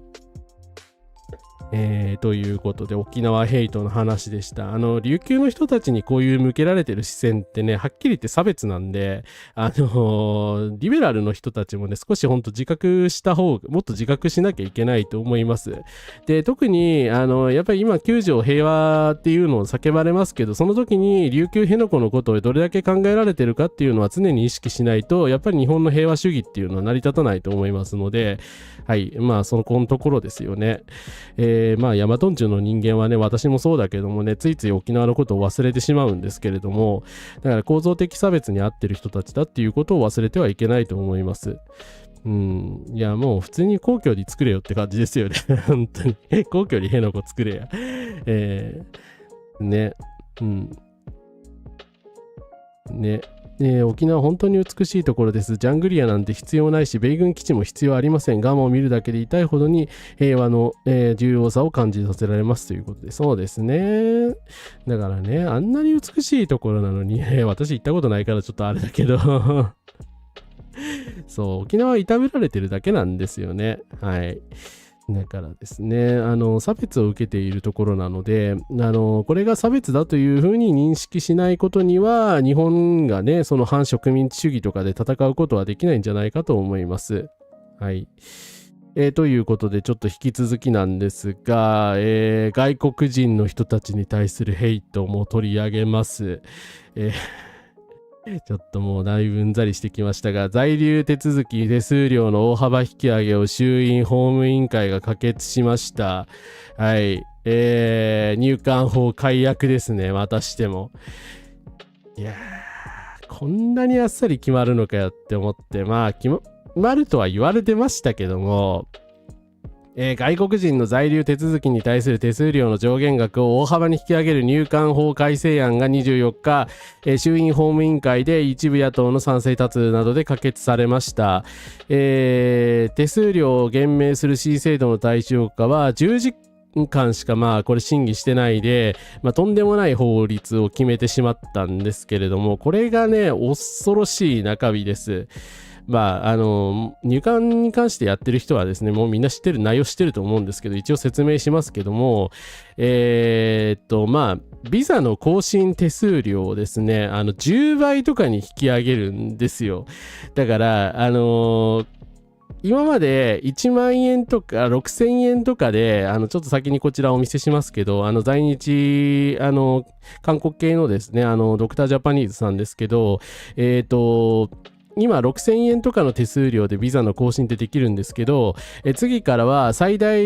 でですね10万円ぐらいに1人になるって、1人7万円ぐらいが目安だと政府は言ってるんですけど、家族3人だと21万円、これに見合った何かしらのサービスは受けてる気がしないと、明らかに外国人を減らすための政策だろうということで、いやすごいですよね、これ差別そのものでしょ。でだって6000円でできてたもんがいきなり7万円になるんですよ。どういうことなのってこれ通常だと絶対ありえないその値上げの仕方だと思うんですけど、そもそもですね法律っていうか憲法違反だと言われてます。差別禁止法にも差別を禁ずる憲法にももちろんね引っかかってると思うんですが、政府というか入管の説明では新たに日本に入ってくる人たちとか、その外国人で悪いことをする人たちの対策のために対策費用をその外国籍の人たちに負担させようみたいなことを言っておるんですよ。でこれ租税法律主義に明らかに反してるんですよね。で新たに租税を課しまたは現行租税を変更するには、法律の定める条件にあることを必要とすると。で事実上だから税金じゃないですか。外国人税なんですよ。で在留諸手続きにかかる手数料は税金という名目ではありませんけれども、課税権に基づいて、要はその金額を外国籍の人たちに対する政策に使うということを政府が明言しているのであれば、そもそも強制的にそうやって税金をですね徴収する場合に正規に駐留する、人たちにとっては関係ない施策ですよね。考えてどう考えても施策の中には具体的に日本に滞在する外国籍者には無関係なものが少なくなく、ましてや長年日本に居住する者や日本国生まれの外国籍者にとってはほぼ無関係なものばかりであり、反対給付として徴収されるものとは考えられません。したがって在留申請諸手続き手数料は実質的に租税に当たるということで、憲法84条に引っかかるでしょうと、いうことですね。はい、だから全く根拠がないのに税金を取ると、だって外国籍者だったら日本にずっと生まれ住んでいる人たちなんかは日本語学習料とか例えば必要ないじゃないですか。でもそういうのの負担もその外国籍者の人たちから取るっていうことを政府は本気で言ってるわけですよめちゃくちゃですよ。レイシズムそのものだと思います。はい。ということで N100 さんアコンカラスです。来ていただいてありがとうございます。10時間審議したそうです。10時間10時間またクソ案だって差別の認識することはまさしくそうだと思います。在留資格を更新してできない人続出しそうですね。いや本当ね、だから日本からその去ってほしいんじゃないかとしか思えないですよね。いや、お願いなので来てくださいって本来頭下げなきゃいけない状況なんですよ、今。どうなってんの？もうめちゃくちゃすぎますよね。そう、受益者負担っていうなら日本人も負担しなきゃいけないんで当たり前でしょ。綾川健太さん、コンカラスです。自民党や原発事故を起こした東電や性暴力を起こした米軍には寛大なのにねっていう。だからこれも権威主義ですよね。シンプルに嫌がらせ、自民党の裏金と維新の国宝を逃れてい政治家が脱法行為を働いていた挙句、政治家とね検察が脱法行為を働いてこれですからね、ふざけんなよマジでって思いますよね。だからその実費相当分は1万円ないし2万円だしないしで済むっていうことで、その大部分は実費以外に充てられていて、だからそもそも日本に昔から住んでる人にとっては関係ない金額を取ろうっていうんだから、それは不当な課税に当たりますよね。ダメでしょ。特定の人たちに対して差別的な課税をしてはいけないって、税法上当たり前のことなので、はい。当然だと思うんですけど、なぜか外国籍の人たちに対してはこれが許されてしまうということですね。はい。根拠はないが〇〇するみたいなのが多すぎて、自分さえ良ければ良いと。いや、本当ね、自分さえ良ければ良いとしか言いようがないですっていうか考えようがないですよね。はい。一応経済的困難及びなんか特別な理由がある場合は政令により手数料を免除できるみたいなことを言ってるんですけど、入管が結局それを認めるわけでしょ。だから認めないよね、奴らはね。入管に対する信頼度がゼロなのでそう思うわけですが、あと他にはですね、仮放免の人に対しては運転免許証が更新ができなくなったそうです。30年以上日本で暮らしている、入管ではいつも3ヶ月ごとの仮放免許可を持っていた。身分証代わりの運転免許証はゴールドで有効期限が近づき、いつもなら警察署で更新手続きをするだけ。でも今回はもう更新できない。昨年から仮放免の人は運転免許証の更新ができなくなった。夫も人間なのにと日本人の妻が泣いていた。クルド系の人たちとかですけど、入管が意地でも難民認定しないので、こういう状態に置かれてる人が多数いるわけですね。だから彼らはね、日本から出てけと整然と言ってるわけですけれども、もう何も言いようがないっすね。ありえないでしょ、こんなの。だからその入管でやってることって本当ナチスみたいですよね。だから外国人であれば何やってもいいっていう思想に基づいている組織なので、解体するしかないと思います。はい。いや本当は LGBTQ だからって税金貸してるのと大して変わんないですよ、理屈としては。それと外国人政策ではそれで一体何が解決するのかというね、いやただ差別主義者の理由に下げてるだけですよね。そう、右翼政権が支持者向けのパフォーマンスしてるだけですからね。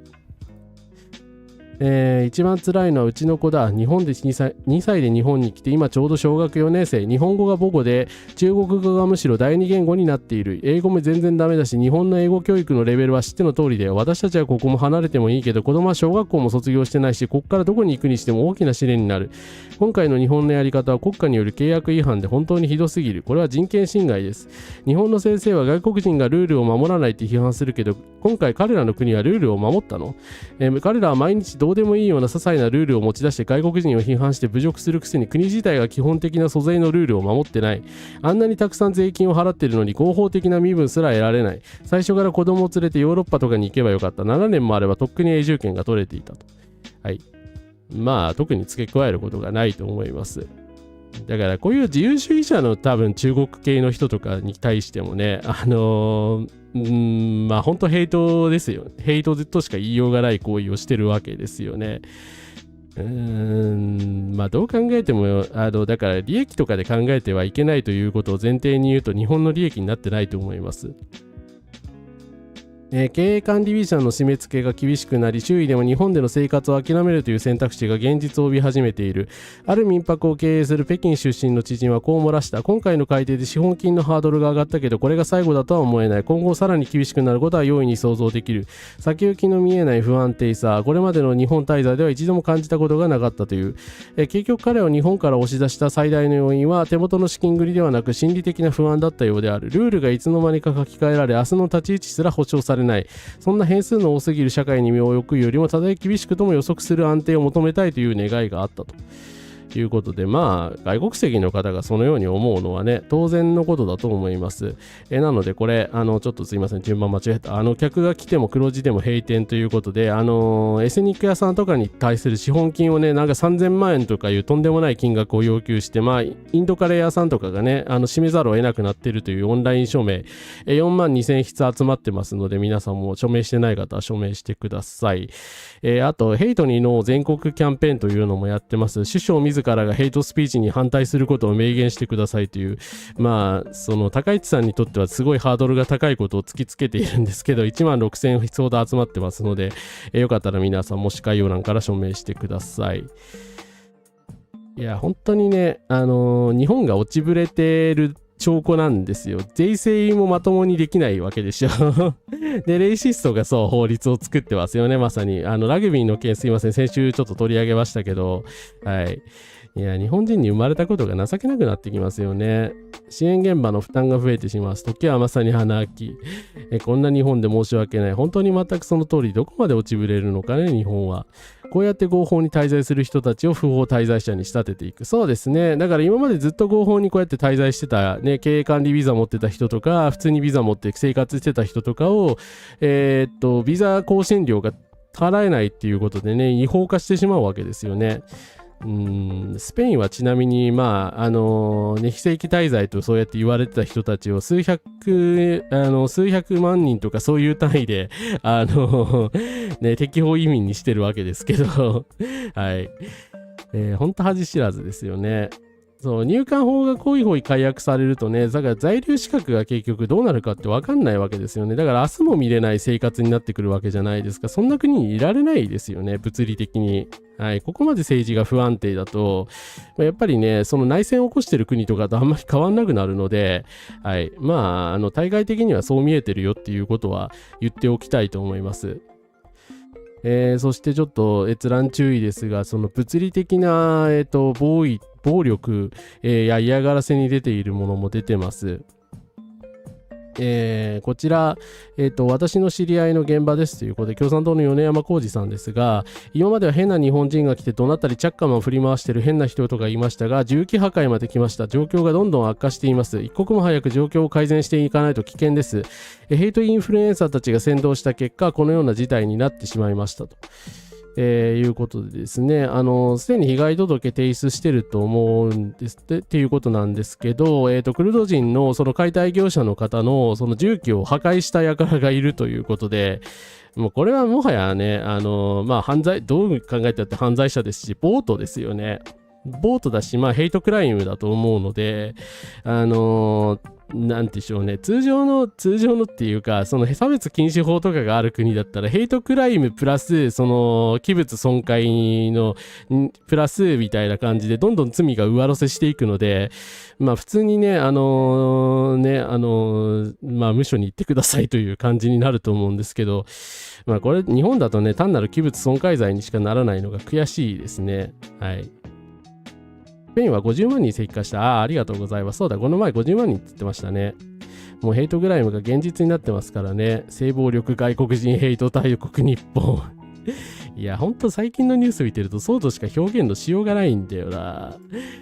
私もこの解体業者さん以外でも2社の解体業の方たちから話を聞きましたが、嫌がらせや邪魔がエスカレートしてきて仕事にならないと言っていました。状況は悪化していく一方ですと。いうことでですね、国がまあヘイトをもう先導してるような状況なので、どうにもならないわけですよね。だからどんどん外国籍の方とか追い詰められていくと思います。本当いつ殺人が起きてもおかしくないですよね。はい。そしてまあ別の面で言うとですね、国旗を損壊したら今度は罪になるみたいなことをまあ言っているわけですけど、まあこれをもね適当な理屈で法律をめちゃくちゃにしているという例だと思うんですが、まあ保守派の筋肉弁護士さんなんですけど、岩谷さんの、前外相の外国国会国章損壊罪と同列に扱うのはおかしいという発言について解説するが、まず賛成論者は根本的に誤っている。刑法92条は第4章国交に関する罪に位置づけられており、この保護法劇は外交関係と国際秩序の位置であり、自国国民が自国国旗に抱く感情的人体とは根本的に次元が異なっており、外国国旗には罰則があるのに日本国旗にはないイコール矛盾という主張は保護法益の際を無視したカテゴリー錯誤に過ぎない。外国の国旗を汚したら2年拘禁刑かもしれない。でも日本の国旗はどう扱ってもいいというのはおかしいという高市首相の発言は感情的には理解できるが、法的分析としては全員定からして完全に誤っているということでですね、詳しく解説されてるんですけど、基本的にですね、この人たち感情ポピュリストなんで、立法事実っていうものがないわけですよ。立法事実っていうのはその法律を作らなきゃいけないよねっていう根拠なことなんですけど、国旗損壊罪にしろ、この入管法の改悪にしろ根拠が何もないわけじゃないですか。誰が10万円っていうのを決めたのとか、適当になんか外国に合わせたみたいなことを言ってるんですけど、嘘つけやっていう話なんで、ないわけですよ、理屈が。何もない。ただの感情でしかない。外国の人を追い出したいとか、嫌がらせをしたいとか、日本国旗は、日本国旗をね、バッテンつける左翼が気に入らないみたいな、そういうその感情的貿易しかないわけですよね。でもそれって感情って、立法事実にはならないので、いくら右翼の人たちが、いや、日本国旗を傷つけられるのは私が傷つくみたいなこと言っても、それは法律の根拠にはなりません。はい。人権とは関係ない問題なので、はい。ね、国旗に人権あるわけねえだろっていう話ですよね。ヘイトクライムは本当罰則上乗せしてほしいですよね。はい。ね、警察がまともに捜査しないところまでは見える。小田朝日氏は石井隆明さんを書いて取って裁判中ですということで、そうですね、小田さん頑張ってほしいですね。いや、だから石井隆明とかもそうだけどもね、結局法律違反をしてるね、チンピラなんだから捕まえろよっていう話なんですけど、でも結局国旗損壊罪みたいなものを作ってこれを裁けないんだったらもうどうにもならないですよね。結局公安も警察もね、都高警察の後継でしかないのかって思いますよね。筋肉弁護士さんね、右翼っていうか保守の人なんで、基本的にあんまりリベラルな人ではないので、そこは注意した方がいいと思います。はい。差別的なこと言ったりもするので、あんまり私引用しないんですけど、これに関してはね、ほぼ完璧に説明されてるので、本職の方なのでね、ちょっと引用させていただきました。日本という国家の名誉とか言ったり愛国心とか言ったりもうめちゃくちゃですよね。そうだからちゃんと理屈で考えられる人はこの法律はいくらなんでもおかしいだろっていうふうに思ってると思うんですけど、感情しか頭にないとそうならないんですよね。そう、憲法が立法の根拠でないといけないんですよ、本当は。ここまで人倫が落ちぶれていると日本人である前に人として生まれてくるんじゃなかったという後悔が湧いてくる。いやー、もう嫌になってきますよね。ただね、トランプの寿命も今年いっぱいだと思われますし、もう今はちょっと我慢するしかないのかなと思いますけど、その間何とかして石油問題を解決したいですよね。この間会見反対デモが振られたアナーキーフラッグは日本政府の空想さを証言していて、あれ素晴らしかったですよね。はい。配信でも紹介しました。で、続いてちょっと筋肉さんなんですが失礼ですが、歌姫が国旗を歌っただけでなく、問題の本質は制服着用肩書き明示で特定政党の党大会に登壇した行為の全体的評価であり、自衛隊法61条は隊員の政治的行為を禁じており、違反していれば、3年以下の拘禁刑懲戒処分の対象になりますと。だから国歌を歌っただけじゃねえだろっていう話なんですけど、ネットのなんか口うるさい人たちはですね、左翼弁護士が陸上自衛隊の津組舞3等軍曹を君が代を歌った罪で刑事告訴するそうだ、高市政権を追い詰めるだけの目的で追い詰めるらしいぞみたいなことを言っているんですけど、だから国歌を歌ったことが問題じゃないって何回も言ってるでしょって。っていうか自民党大会って書いてるじゃん、自分で。だから国歌をどこで歌おうと別に問題にならないんですよ。だから自衛隊法61法違反の実行犯であるのになんでかばい立てしてんのっていう話じゃないですか。法律どうでもいいのっっていう。秩序を重んじる保守の立場から本件が告発されるのは当然という方がないって、筋肉さん付け加えてくれてるんですけど、そりゃそうですよね。保守派の人こそ怒んなきゃいけないんじゃないですか。だから法律がめちゃくちゃにされてるわけでしょ。自民党が黒って言ったら黒で、白って言ったら白って言うんだったら、ただの全体主義ですよね。はい。だから先ほどからずっと言ってるんですけど、法治国家として機能してないと思います。だから自衛隊とかその自民党とかその検察とか実力組織の、ね、人間であれば何をやってもいいっていうんだったら全体主義国家なんで、法治主義とか民主主義とか名乗るのをねやめるしかないと思います。はい。なのでね、つぐみさんだけをただ裁いて、終わらせればいいという話ではないので、自衛官のね偉い人とかが、訴えられるべきだとは思います。本当はね、ヒューマニズムとかはもっと信じてあげたいですけどね。刑法は本当に個人の権利をいやおうなしに制限する強力な法律なので、絶対に患者や情緒で引用してはいけない。その通りですね。はい。私もだからヘイトスピーチ禁止法と罰則付きで作れと何回も言ってますけれども、別にね、確かにレイシスト嫌いですよ。レイシストは嫌いだけど、レイシストが嫌いで捕まえたいからそんなこと言ってんじゃないんですよ。実際にその外国人の人とか外国籍の人たちとか外国ルーツの人たちに対する人権侵害行為があり、それは外国籍の人たちがどう思っていようと、例えば7万円ぐらいだったら払えるからこんなのね受け入れますよみたいなこと言ってる人だって人権侵害には変わらないわけじゃないですか。だからそういった行為を制限しなきゃいけないわけですよね、法律で。悪いことしちゃいけないから。だからそれが憲法を遵守するっていう差別禁止をね謳ってる憲法があるわけですから、憲法を遵守するっていうことだと思うんですけど、なんかね意味がわからんですよね。法律守るって言ってるだけなんだけどっていう。はい。いや、つぐみさんを追い詰めてるの自民党と自衛隊だと思いますよ。だって尻尾切りする向き満々じゃないですか、最近の態度見てたら。いや、つぐみさん一人が悪いわけじゃないだろうって私は思いますけどね。はい。だから上長から言われてたとしたら選択肢ないですよね。それ逆らえないでしょ。本当は進次郎が辞任すべきですよ。はい。そうですね。コミュニティノートついてないのでね、この人多分収益化してると思います。すいません、ちょっと表示しちゃいましたが、本来はやっぱりね、筋肉さは別にいいけど、引用とかであんまりすべきではないと思います。実際制度設計はちゃんと考えないと立場の弱い人に幸せがいくだけになっちゃうんですよね。そう。だからですね、決して法律を感情で運用してはいけないんですけれども、さて、外国人政策といえば、なんか担当大臣がいませんでしたっけ？はい。本日、小野田公担当大臣から1月に新たに取りまとわれた外国人の受け入れ秩序ある共生のための総合的対応策の進捗について報告を受け、確実に取り組みが進められていることを確認しました。なんたらかんたら、こちゃこちゃこちゃという、今までなんか、一度も最近名前が出てきてなかったじゃないですか。小野田さんって一応だから経済担当でもあるはずなんですけど、このね石油危機の時に完全にですね気配を消していたから、逃げたんじゃないかとか、彼女何やってんのみたいな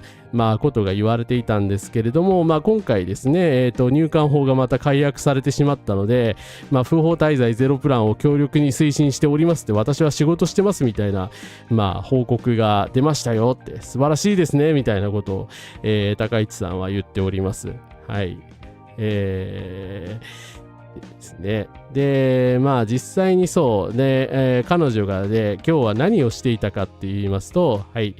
やかましい、これが日本じゃ。小野田公大臣がニコニコ超会議に出演。海外基準で日本のコンテンツが攻撃を受けた時に国が毅然とした対応で守り抜くからもう好きでやってという腹のくくりが必要などと。ニコニコ超会議に来てる。ニコニコ超会議に出てる。ニコニコ超会議に出てる日本国の大臣がはい。高市内閣は基本的に国家ごっこ、国会ごっこ、リーダーごっこをやりたいだけであり、本物の政府と本物の国会でやりたかっただけです。だから過去にも閣僚実務経験があって現実的な動きができる赤澤さんみたいな人は別として、小野田公のようなのは本物の危機では現実逃避しますということで、非常にわかりやすいですね。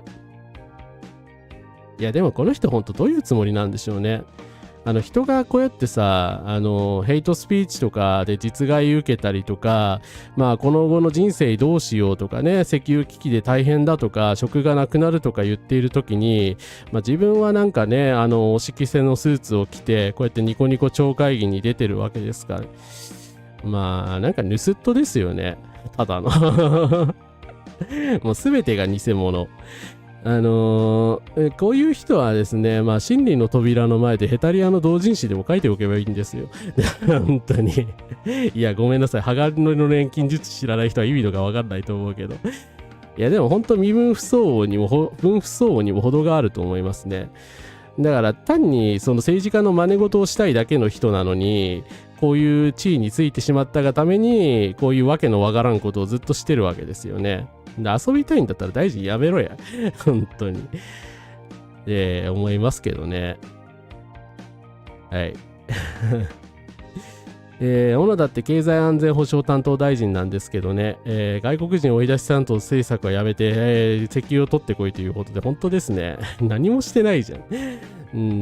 不法滞在者をなくしたかったら在留資格を出せばいいだけで、そうで彼女の懸念はビザを出せば全部解決するんですよね。なんで出さないんですかね。これがプロパガンダですか。ニコ帳に出てる場合か。コンテンツが攻撃を受けるってマジで意味不明すぎる被害妄想だで配信者にヘイター多いのしんどいですね。ポピュリズム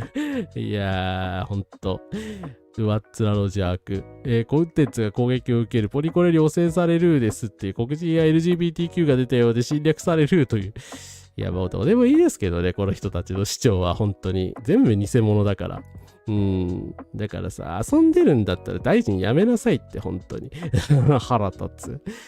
で全部この人の着てるスーツとかも我々の税金ですからね。はい。まあ普段あんまりこういうなんかね、説教じみたことはあんまり言わないんですけど、さすがに腹立ちましたね。なめんのもいい加減にせえよって思いました。はい。ということでですね、最後にまともなその愛国者の人を取り上げたいんですけど、弘前のネパール料理店が営業を再開したそうです。地元人の支援でということで、ネパール人の方が、弘前でですね、ネパール料理店をされてたそうなんですけど、今回のですね、3000万円法のせいで、閉店の危機だったそうです。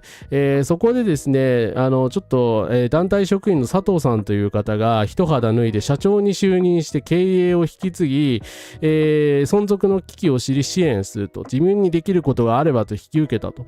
いうことでですね、日本の人が社長になったので、まあ合法的に経営を継続できることになったそうです。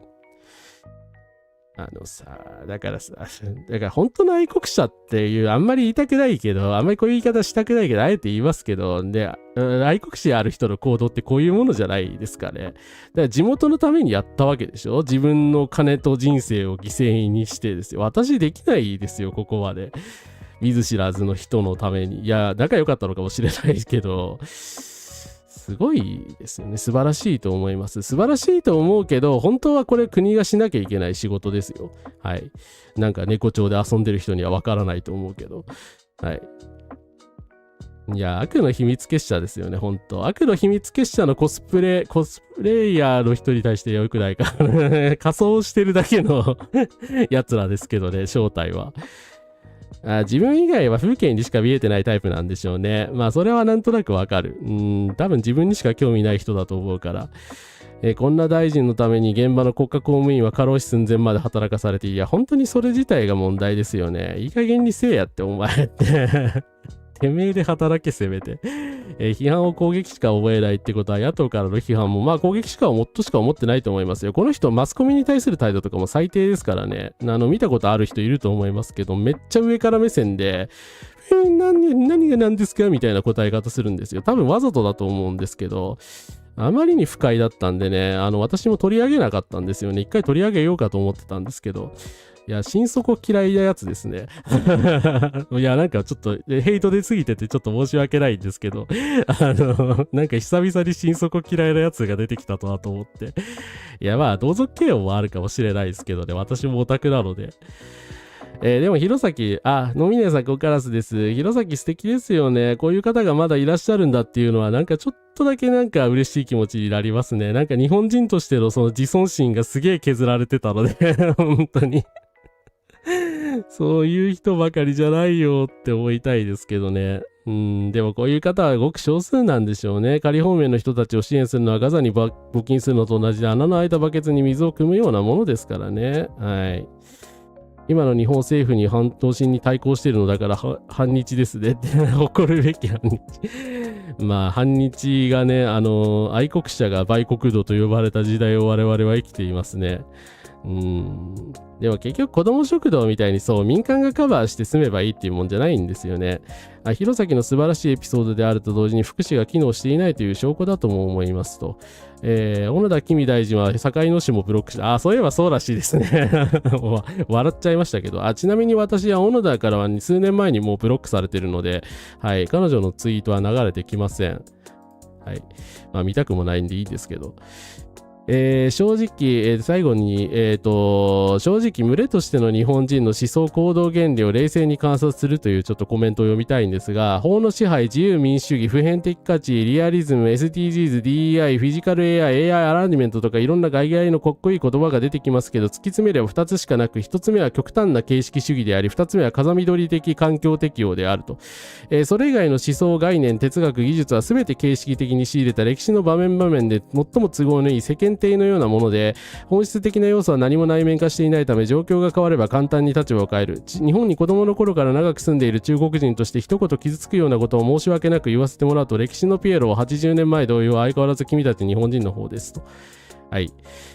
まあ正直言われてもしょうがないと思いますね。ね、中国ヘイトとかね、外国人ヘイトをこじらせた結果こんなんになってますからね。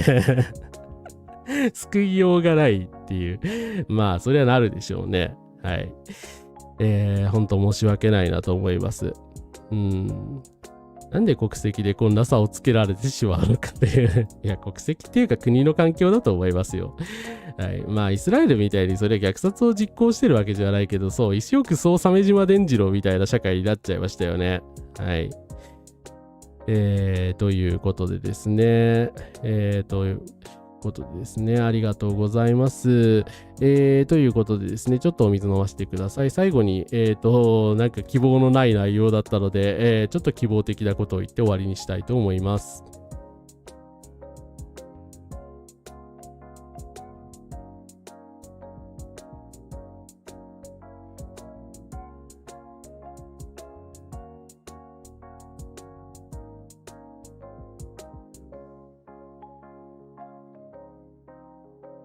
はい、失礼しました。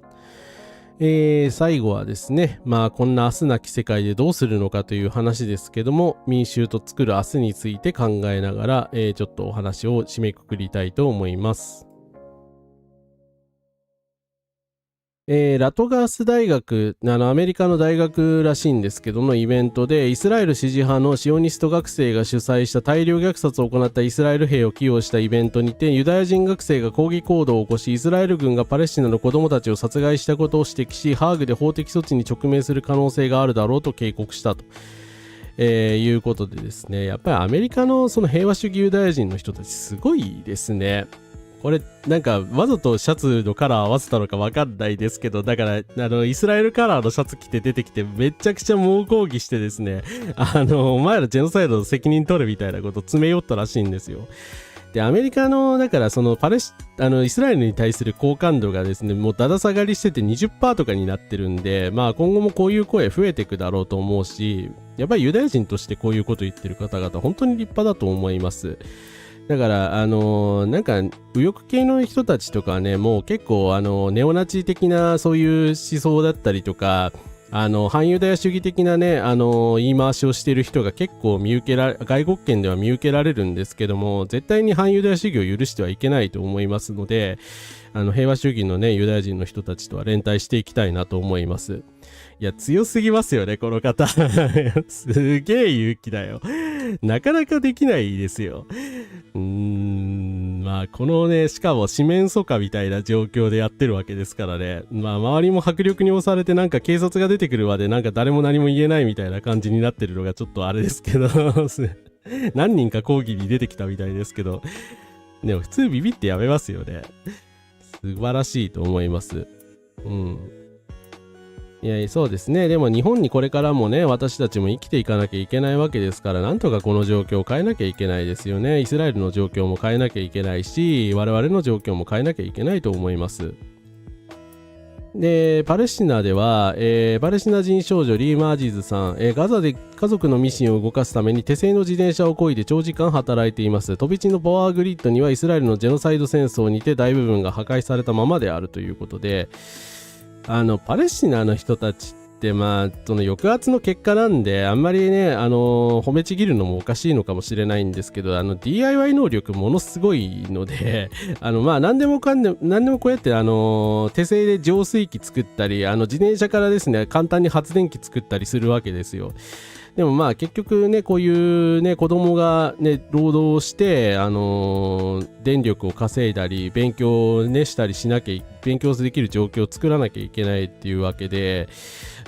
だから本当にね、大々的な支援がもっと必要なんですけれども、イスラエルに邪魔されている限り、なかなかそれができないのでですね、はい。やっぱり今後もですね、支援の声を上げていきたいなと思います。イスラエルはね、停戦してからも800人以上パレスチナ人の人たちを殺しておりますので、はっきり言いますけれども、停戦はしてません。レバノンと同じで、停戦ごっこをしてるだけなので、ネタニヤフがいなくなっても最悪もしかしたらこの状況変わらない可能性があるのでですね、やっぱり国際社会が圧力をかけてイスラエル政府を倒すしかないんじゃないかなと思います。はい。行動しないと逆に正気を保てないみたいな時ありますよね。そうですね。それでも行くのって精神衛生上もいいですからね。うん。私はビビリなので軍人どころか銃出し警察でも怖いです。いや、普通怖いですよ。私も怖い。うん。言論の自由だけはね、やっぱりアメリカ守ってきましたからね。今、トランプでだいぶ怪しくなってしまいましたけど、それでもやっぱり発言する力っていうのはね、まだ残ってるんだと思いますね。うんうん。そう、ただね、気をついてもあれですし、デモに出れない方とかね、人混み苦手な方とかはもちろんいると思うので、自分のできる範囲のことをやっていけばいいと思います。で、自分のできる範囲のことっていうことで、札幌ポリスさんがなんか面白いツイートしてたんで、面白いって言ったらあれなんだけど、なんか賛否両論ならしいんですけれども、ちょっと面白いので紹介したいんですが、日本でよく言われる平和なデモというのは多分社会科であるキング牧師やガンジーのイメージに浅間山荘事件に終わる震災抑運動のマイナスイメージが合わさったものなんだが、デモは笑かしにかかってくるのが結構あると。ペンタゴンが戦争ばかりしているのは悪魔が取り付いているからで、五角形はその魔法陣だと主張する一匹デモ。どうせ豚を選ぶなら本物の豚を大統領にしようじゃないかという。いや、これちょっと動物虐待の気がするけど、今考えるとですけどね、一匹デモ。68年ですね。1968年のハロウィン、ウォール街デモ。魔女の格好をした人たちは、ウォール街でデモしたりだとか、なぜかその後で株価が急落。そうですね、豚はね、今考えると動物虐待だと思うので、それはやっちゃいけないと思います。すいません。あと、ポーランドのオレンジオルタナティブデモ、小人の格好をしてデモ行進をしたと。で、いろんなところでガーデニングをするゲリラガーデニング、空飛ぶスパゲティモンスター教、これはね、有名ですけど、あとですね、警察絡みだと黒川前検事長の賭け麻雀が問題になった際、天品であれば犯罪に当たらないという法務省見解が出されたので、新基準の礎を築いてくれた黒川元検事長に敬意を表し、検察庁長の、路上で麻雀大会黒川杯を開いたというですね日本人もやればできるじゃんっていうですね。これそうだって当時見たなと思って、私も確か当時は何も考えてなかったから、レッドの面白ニュースで流しちゃった記憶があるんですけど、これ反検察行動ですよね。素晴らしいと思います。はい。でこうやって実力行使をしたりですね、なんかね、ユニークな感じで示してですね、反感をですね、オミットするっていうのはね、結構ありやじゃないかなと思います。もちろんね、批判してる人も結構いたんですけど、ハルネムリさんのピクニックもこういう系譜に位置づける。ハルネムリさんはこの前、ですね、憲法改悪反対デモでですね、こういうピクニックをされたそうですけれどもね、ハルさんほんとセンスいいんですよね。はい。こういうね、いろんな形態でね、抗議運動っていうのが広まっていけばいいかなというのは思います。警察は警戒すべき相手ですし、怖くて当然ですよね。そう。だからね、まあ警察のね、やる気を削ぐっていう点でもね、こういうのは効果的だとは思いますよね。女性の休日でもミスコンに、そうですね、牛を優勝させたデモが紹介されてましたね。牛はあれ別に傷つけてないし、ノリノリだったんですけど、まあでも今考えるとね、動物権の侵害アニマルライツのやっぱり侵害なので、やっぱりやるべきじゃないですよね。そこはやっぱり気をつけた方がいいと思います。呪いをかけるか、その手があったか。いや、そうですね。まあ、だから呪いをかけるとかね、なんか呪術的な何かをするとかね、結界人を敷くとかね、なんか国会に近づけてくれないんだったらね、なんでしょうね、死滅回遊みたいに結界人を敷くとか、そういうやり方もありじゃないかと思うんですよね。いや、多分結構怖がるんじゃないかと思いますけど、本当に呪いかけてるこの人たちみたいな。いや、もちろん冗談としてやらなきゃいけないと思いますけど、マジで呪いかけたらまずいので、はい。大人の人間としてやれることをやっていこうと思いました。ハルネムリさんはね、写真のセンスも素晴らしいですよね。自分で撮ってるわけじゃないのかな。あと大阪駅北側で会見反対でもこの前ありましたということでお疲れ様でした。これすごいですね。3000人ぐらい集まったそうですね。はい。かなり人が集まっており、やはり今の政治に対して危機感を持つ人が多いのだろう。先日のデモの特集が NHK で急に差し替えられたのが、NHK に対する圧力があったというふうに報じられてるんですけど、やはり良くない動きだと思います。反発が広がっていることはちゃんと報道も伝えてほしいということで、いや、毎日こういうデモ報道してほしいですね。はっきり言ってこれはどうやっても報道すべき事態でしょうだって何が起きてんだか分かんないですよね、傍から見たら。はい。いきなりね、大阪の路上が埋め尽くされてるわけですから、はい。やっぱりマスコミはきちんと報じてほしいなと思います。これ行きたかった。アフタヌーンティー画像素敵ですよね。そういえばアメリカの反 ES 運動で、ロビー、グラフというさんという方が抗議運動はフェスティバルだということにおっしゃってた。へー、なるほど。でもフェスティバル的な面がありますよね、やっぱり。そうでないと人って集まんないですからね。そう、右派のね、デモ感すごく古いんですよ。だから彼らのそれ弱点だと思うので、あの人たちってデモ来ないじゃないですか。絶対デモ来ないでしょ。参政党の人とかはね、ちょっと、なんだろう。ちょっと例外だけど、ああいうちょっと極端な人たち以外は、デモってまずやらないのが右翼の人たち特徴なので、反民主主義者だからしょうがないと思うんだけど、デモにあんまり価値を見出してないじゃないですか。でやっぱりデモ行動だったらね、こっちが勝てる、優位があるはずなんですよ。はい。だからやっぱり左派はね、もっとデモとかね、直接行動とか、もちろんね、できない人はね、ネットでやることも重要だと思いますけど、呼びかけていった方がいいんじゃないかなと思います。大阪駅前で2500人か。すごいですね。異例中の異例です。人が集まれる広場が本当にないんですね。なるほど。外政右翼は出まきます。確かに外政右翼は来るね。外政右翼と、参政党とか、あの辺の人たちぐらいじゃないですか。ただ外政右翼はね、明らかになんて言うんでしょうね。こういったデモ集団とは違うっていうのは、やっぱりみんなわかると思うから、いいんじゃないですかね。やっぱりそこは私どもにアドがあるんじゃないですかね。はい。改選フェス、会計反対フェスで、そうですね。皆さん、反省フェスって言ってますからね。時間が遅くなるから途中で帰ってきちゃったけど行ってきた。帰りがけに歩道橋の上から徳島のメディア頑張れということでですね、すごい、ですけど、四国の徳島で、ですね、ペンライトデモがありまして、数百人集まったそうです。すごいっすよね。これはすごい。だって、いや別にだから、私もですね、北海道なので、北海道ってやっぱり500人とか集まると、超すごいっていうレベルなんですよ。でも、これ、下手したらそれぐらい集まってるでしょ。で四国でそれなんだからすごいですよ。札幌よりすごいと思います。はい。いや、徳島の人たちすごいなと思いました。大阪駅前もだんだん増えていってすごい。来んなーもう、新東国森のせいで喉ぶっ壊れてからまだ乗ってない。だからね、外政右翼邪魔しに来ますからね、ほんと悪質ですよね。ピクニックデモでコールの代わりに笛ラムネをピーピー鳴らしてる人がいて素敵でした。日本での泥臭い儒教やら農村やら由来の概念は語られない、全体主義とか権威主義とかっていう言葉に変えられてしまっている。まあ儒教道徳とね、その通俗道徳とその農村由来のそういうなんでしょうね、昔から古く社会通念上に横たわってるものと、まあ日本の権威主義って切っても切り離せないものではありますけどね。通俗道徳の研究本とかですね、やっぱり読まないといけないのかなと思いますね。そうですね。でも江戸時代ってやっぱりいろんな意味でつながってますよね。徳島は地元ですが、ここにこんなに人が集まることないです。やっぱり異例なんですね。ピクニックデモとか高市やめるお菓子パーティーとかいろいろやりましょう。はい。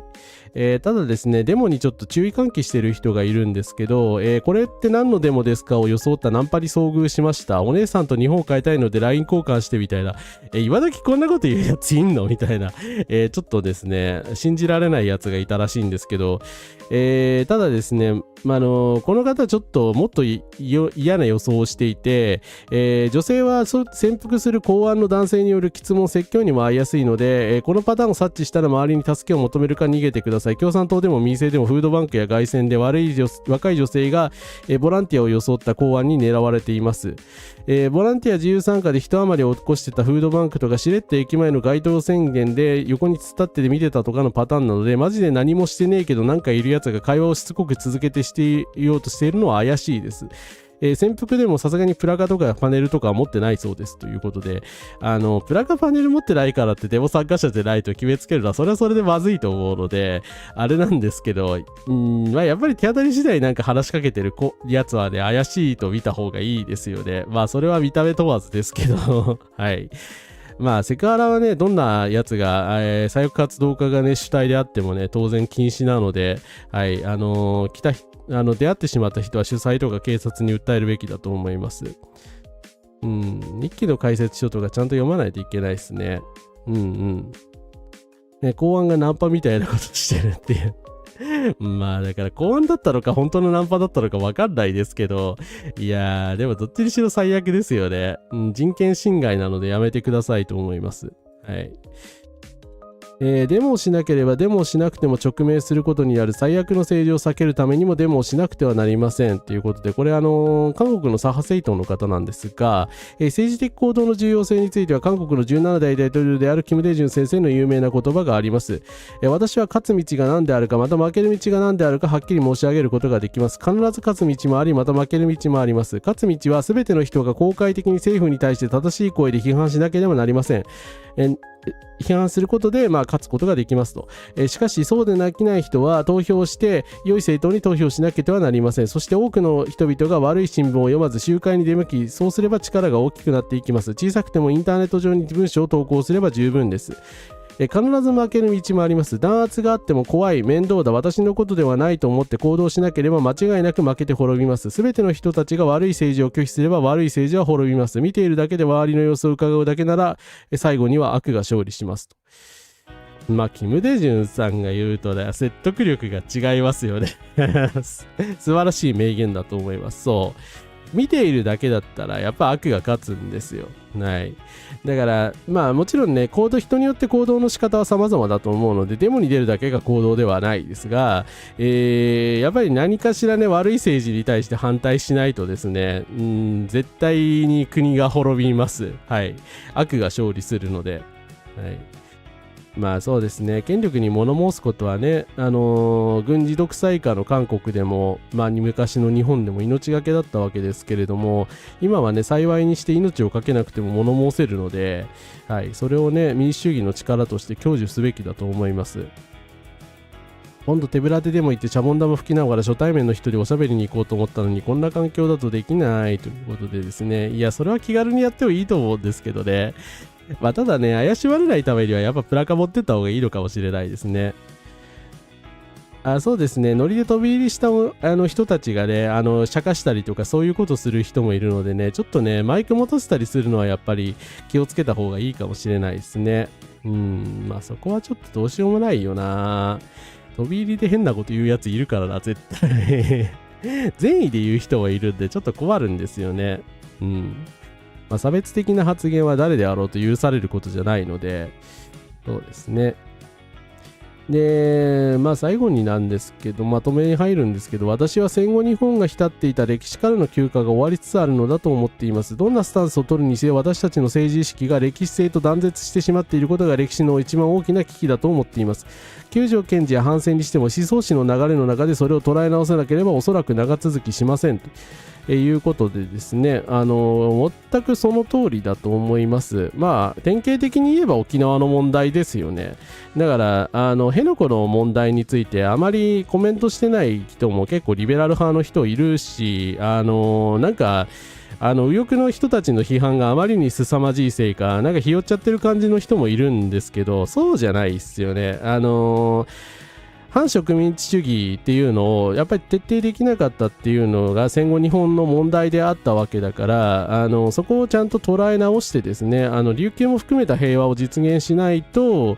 平和日本っていうのはですね、思想的に実現し得ないと思いますんで、もちろん台湾も含めて、台湾、韓国、朝鮮半島も含めてですけど、平和を実現するために何を努力しなきゃいけないのかっていうのを真剣に考えるフェーズに入ってるかなというふうに思います。完全条約のご時世に断固としてノーと言い続けたいですね。いろいろなデモとネットの書き方法を試してみたいと思いました。ちなみに人権とか権威主義は別に西洋の概念、特有の概念というわけではないですね。もちろん西洋から取り入れられたものではあるけど、思想的ルーツではね。コメント欄に左派的な書き込みすれば一つぐらいいいねがついたりするので、遠吠えで終わることはないと思います。そうですね。だからですね、一人一人がやっぱりそうやって考えて、行動に移していかなきゃいけないということですね。憲法は国民が保障する、自由及び、権利は国民の普段の努力によってこれを保持しなければならないと。最初にその時から人権概念が考えられたのはキリスト教由来ですけれども、そうではそこの後の発展に関してはですね、世界人権宣言とかはアジア圏の人たちも起草しているので、なんでしょうね、思想史の中で必ずしも西洋が独占してきたっていうわけではないっていうことです。ちょっと誤解があったらすいません。ということでですね、最後にですね、ちょっとこの記事素晴らしかったので、よかったら皆さん読んでほしいんですけど、戦争と植民地主義が作る気候危機、見えない排出の構造を問うということで、二酸化炭素は単なる物質的なガスではなく、その1トンが何のために排出されるのか、その中身を問わなければならないという。フランス・パリで開催された世界最大級の社会変革イベント、チェンジナウ。そのステージでフランス国立大学研究センターの研究員であるフェルディナンド博士がこのようなことを言ったと。私たちは往々にして戦争、政治の問題、気候変動、環境の問題として別々の問題で捉えることが多い。しかし環境エンジニアであり、政治哲学者でもある博士は、私たちが別個の問題として扱いがちな戦争と気候変動は過去の植民地主義から現在に至るまで地続きに続く支配構造の中で生じている現象として捉え直すべきだと思われている。そしてソマリアではパレスチナの最前線で活動する登壇者たちの言葉を紐解きながら、私たちが無意識に受け入れているシステムについて考えたいと。戦争がですね、これグレタさんも言ってることなんだけど、戦争って一番環境に悪いんですよ。当たり前なんですけどね。戦争と気候変動がつながっているという表層の話ではなくて、両者の根底にあるのは特定の人々や土地を規制にし、資源として一方的に散奪するという共通の発想があると。誰が守られ誰が犠牲になるのかを外部から決定する非対称的な権力構造がある。それを象徴するのが戦争による炭素排出量が十分に把握されていないという統計上の空白である。ウクライナでの戦争による3年間の排出量は2億3000万トンであり、これはハイチやソマリアなど5カ国の年間排出量を上回っている。またガザでは攻撃と今後の復興に伴う負荷だけで135カ国以上の年間排出量を凌駕するというふうに見込まれている。これほど甚大な気候変動の要因でありながら、軍事活動はパリ協定の報告義務から事実上除外されている。1997年の京都議定書以来、米国などの強い要求により国家安全保障は大義名分となり、排出責任はブラックボックス化されてきていた。ある場所では軍隊基地や採掘現場のために豊かな生態系が使い捨てにされ、またある場所では軍隊の持つ巨大な CO2 が、安全保障という名のもとに統計から消し去られているということで、軍事活動における CO2 排出量ってちゃんと統計されてないらしいんですね。って思うけど、確かにそうだよなと。ミサイルから立ち上る、その爆煙であるとか CO2 って膨大なものだと思うんですけれども、それがね、環境変動を招いているとか、環境破壊をしているって、当たり前のことではあるんですけれども、戦争のためなので仕方がないっていうふうに、今まで考えられてたんですが、それがやっぱり間違いであるわけですよね。環境に対する犯罪行為ではあるので、辺野古基地の建設もそうだと思いますけれども、より弱い立場の人たちに対する攻撃になってるわけですよね。で、脱植民地化することは単に言葉を変えることではなく、誰かが解決策を定義し、誰かが資源をコントロールするかという構造そのものを変えることです。外部から解決策を輸出するのではなく、現地の適応力に学び、決定権を再分配することが必要不可欠なのですと。この方ちょっと難しい言い方してますけど、要は自決権をね、地元の人たちに持たせなきゃいけないっていうことですよね。だから琉球に関してはですね、琉球に住んでる人たちのもんなんで、アメリカが何を言おうとですね、基本的にその土地の使い方っていうのはそこに住んでる人たちが決められなきゃいけないんですよ。決めなきゃいけないんだけど、イスラエルの人たちとか、その入植者植民地主義の人たちは全くそういうことを分かっていないので、権力がある側がね、実際そうなんだけど、実際に決められると思ってるし、彼らは無理やりそうやってやってるわけですけど、そういうことをやめなきゃいけないっていうことですね。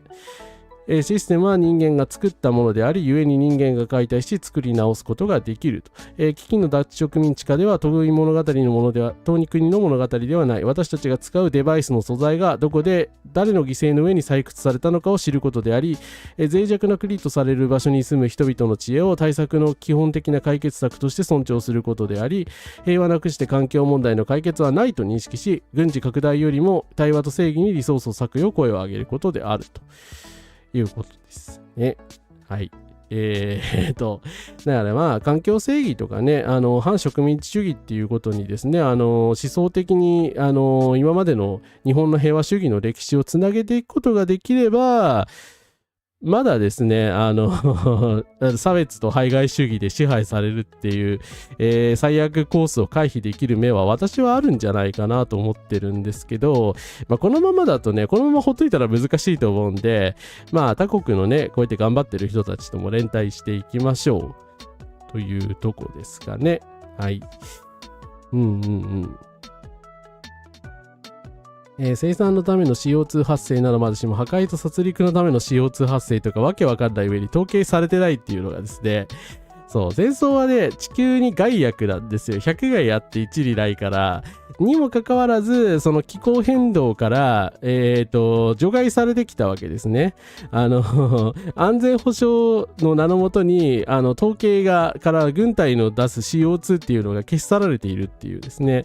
確かに考えてみりゃそうだよなって。だってイスラエルやアメリカが自分たちが CO2 をどれくらい出してますみたいなこと絶対言わないじゃないですか。そりゃそうだよなという感じなんですけど、そこがそもそも環境的に悪だっていうことですよね。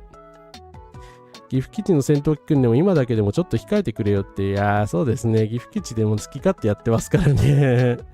やめてほしいですよね。ほんとこの戦争中に。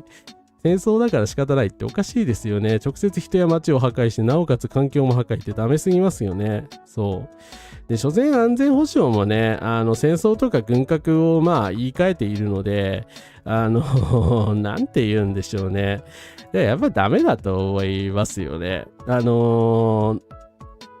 基本的に、生きとし生けるもの全てに対する攻撃であるので、ガザのね、ガザに住んでる動物たちに対するね、殺戮でもあるっていうことは、パレスチナ人の人たちはよく言っているんですけれども、全ての生物に対して、持続不可能なですね、環境の押し付けっていうのをね、イスラエルとかアメリカみたいな国はやっているので、ロシアもやってるけど、絶対にやっぱりその行為を止めなきゃいけないですし、軍事力の行使はね、やっぱり基本的に、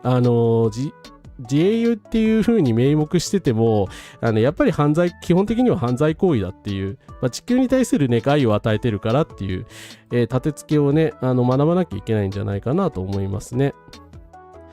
生活に必要な CO2 発生ですら SDGs の観点から規制されたりしているのになぜ戦争は無制限に環境破壊 OK なのか。いや、ほんとそこですよね。だからダメに決まってるじゃんって一番ダメだろっていう話なんだけど、特定の人々や土地を犠牲にしていいものとみなし、資源として一方的に利用するっていう発想があるわけですよね。だからある地域が軍事拠点や戦場として消費され、人々の生活や自然環境が破壊される。一方で気候危機においても鉱物資源の採掘や大規模開発の名のもとに特定の地域の生態系やコミュニティが犠牲にされてきたということですね。だから誰かを犠牲にして自分を守るみたいな発想をともともやめるべきであると。地球はやっぱり一つしかないんですよ。我々ね、どんなにその外国人がギアだみたいなことを言う、一部の人たちがいますけれども、どんなに嫌がったって共に同じ地球に住んでるし、出会うこともあるし、そこでですね、いろいろ会話を交わしたりすることだってあるわけじゃないですか。だからそれを認めなきゃいけないですよ。で、そこでって感情の問題じゃないから感情の問題じゃないんで、個人的にコミュニケーション取りたくないとか、コミュニケーション取るの苦手だって言うのは勝手だし、私もね、飲み会とか苦手なので、そんななんかね、飲み交わして一緒に仲良くなろうみたいなことは言いませんけど、苦手だから。それはわかるけど、そういう問題じゃねえよっていう話ですよね。だからといって敵対していいわけがないんですよ。軍拡の定義を拡大させる人間が防衛大臣を務める我が国、恐ろしいですよね。小泉進次郎さんの国会答弁についてはこの前配信したので、よかったらメンバー限定ですけど、よかったら見てください。日本人は学ぶことで変われるでしょうか。日本人が陥っていることには目を向ける必要がないでしょうか。いや、日本人はだから今これを言った社会状況に陥っちゃってるんで、それに学ぶことがね、目を向けるっていうことになると思いますけどね。そう、ガッチャマンのオープニングかなそうですね、地域はヒート2でしたっけ、歌ってましたよね。なんかでもああいうのってね、昔の日本の人たちは結構分かってたような気がしますけどね。富野義行さんもそうだけど、やはり戦争の記憶があったからなんでしょうかね。でもなんか今の人たちって本当に内向きになってしまって、自分の半径5メートル以外に関心持たなくなっちゃってるから、なんか自分の半径5メートル以内のことといきなりイメージ上の日本とか中国とかでかい国の話とかが結びつけられちゃってるんで、なんかね、孤立化してるし、要は分からん世界認識になっちゃってんじゃないかなと思うんですけど、そうではないっていうことですよね。地球は一つなんでいろんな国あるけども、地球は一つですし、どっかにはね、悪い国といい国があって、いい国が増えればいいみたいな話、単純な話ではないのでね。は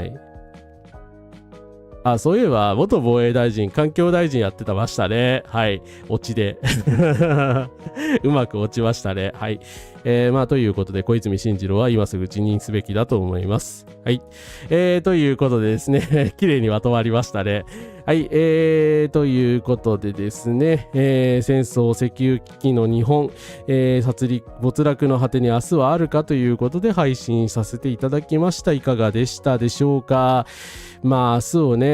少しでも信じたいんですけど、信じられないようなね、ひどい事件が起きまくる中で、私もね、ちょっと体調に気をつけつつ、すいません、ちょっと声がちょっとかすれていて申し訳なかったんですけれども、頑張って配信活動の方続けたいと思いますんで、よかったらブース等で支援していただけると嬉しいです。はい、というわけで、本日の、配信も付き合いいただきましてありがとうございました。ありがとうございました。ということで大変深夜まで遅くまですいませんでした。お疲れ様でした。戦争、紛争、虐殺、差別、強権政治反対ということでありがとうございます。ありがとうございます。アキラ黒ボイさん、ここからありがとうございます。ありがとうございます。スパチャありがとうございます。ありがとうございます。久保明さん、スパチャありがとうございます。辛い話題が多かったですが、有意義な時間でしたということでありがとうございました。いや、そう言っていただけると嬉しいです。大スパです。ありがとうございます。お疲れ様でした。視聴できてよかったですということでありがとうございます。はい、こんな感じでですね、金曜日も、ちょっと喉をもうちょっと潤していきたいですが、はい、頑張って配信していこうかなというふうに思ってますね。まあ無理はしない程度にね、またやっていきたいと思ってるんで、よかったらお付き合いください。ということでですね、まあ土曜日はまた、コズミックホイールシスターフットというゲーム、このゲームもね、とても面白いので、よかったらですね、アーカイブ今1話だけなので、今からでも終えると思います。よかったらチェックしてみてください。まああとゴールデンウィーク中ね、なんか何考えてるかというかね、全然決めてないんだけど、実は、なんかできたらですね、やろうと思ってるので、まあよかったらですね、皆さんお付き合いいただければと思いますんで、よかったら待っていてください。はい、ということで皆さん最後までご視聴スパチャとありがとうございました。お疲れ様でした。おやすみなさいませ。お疲れ様でした。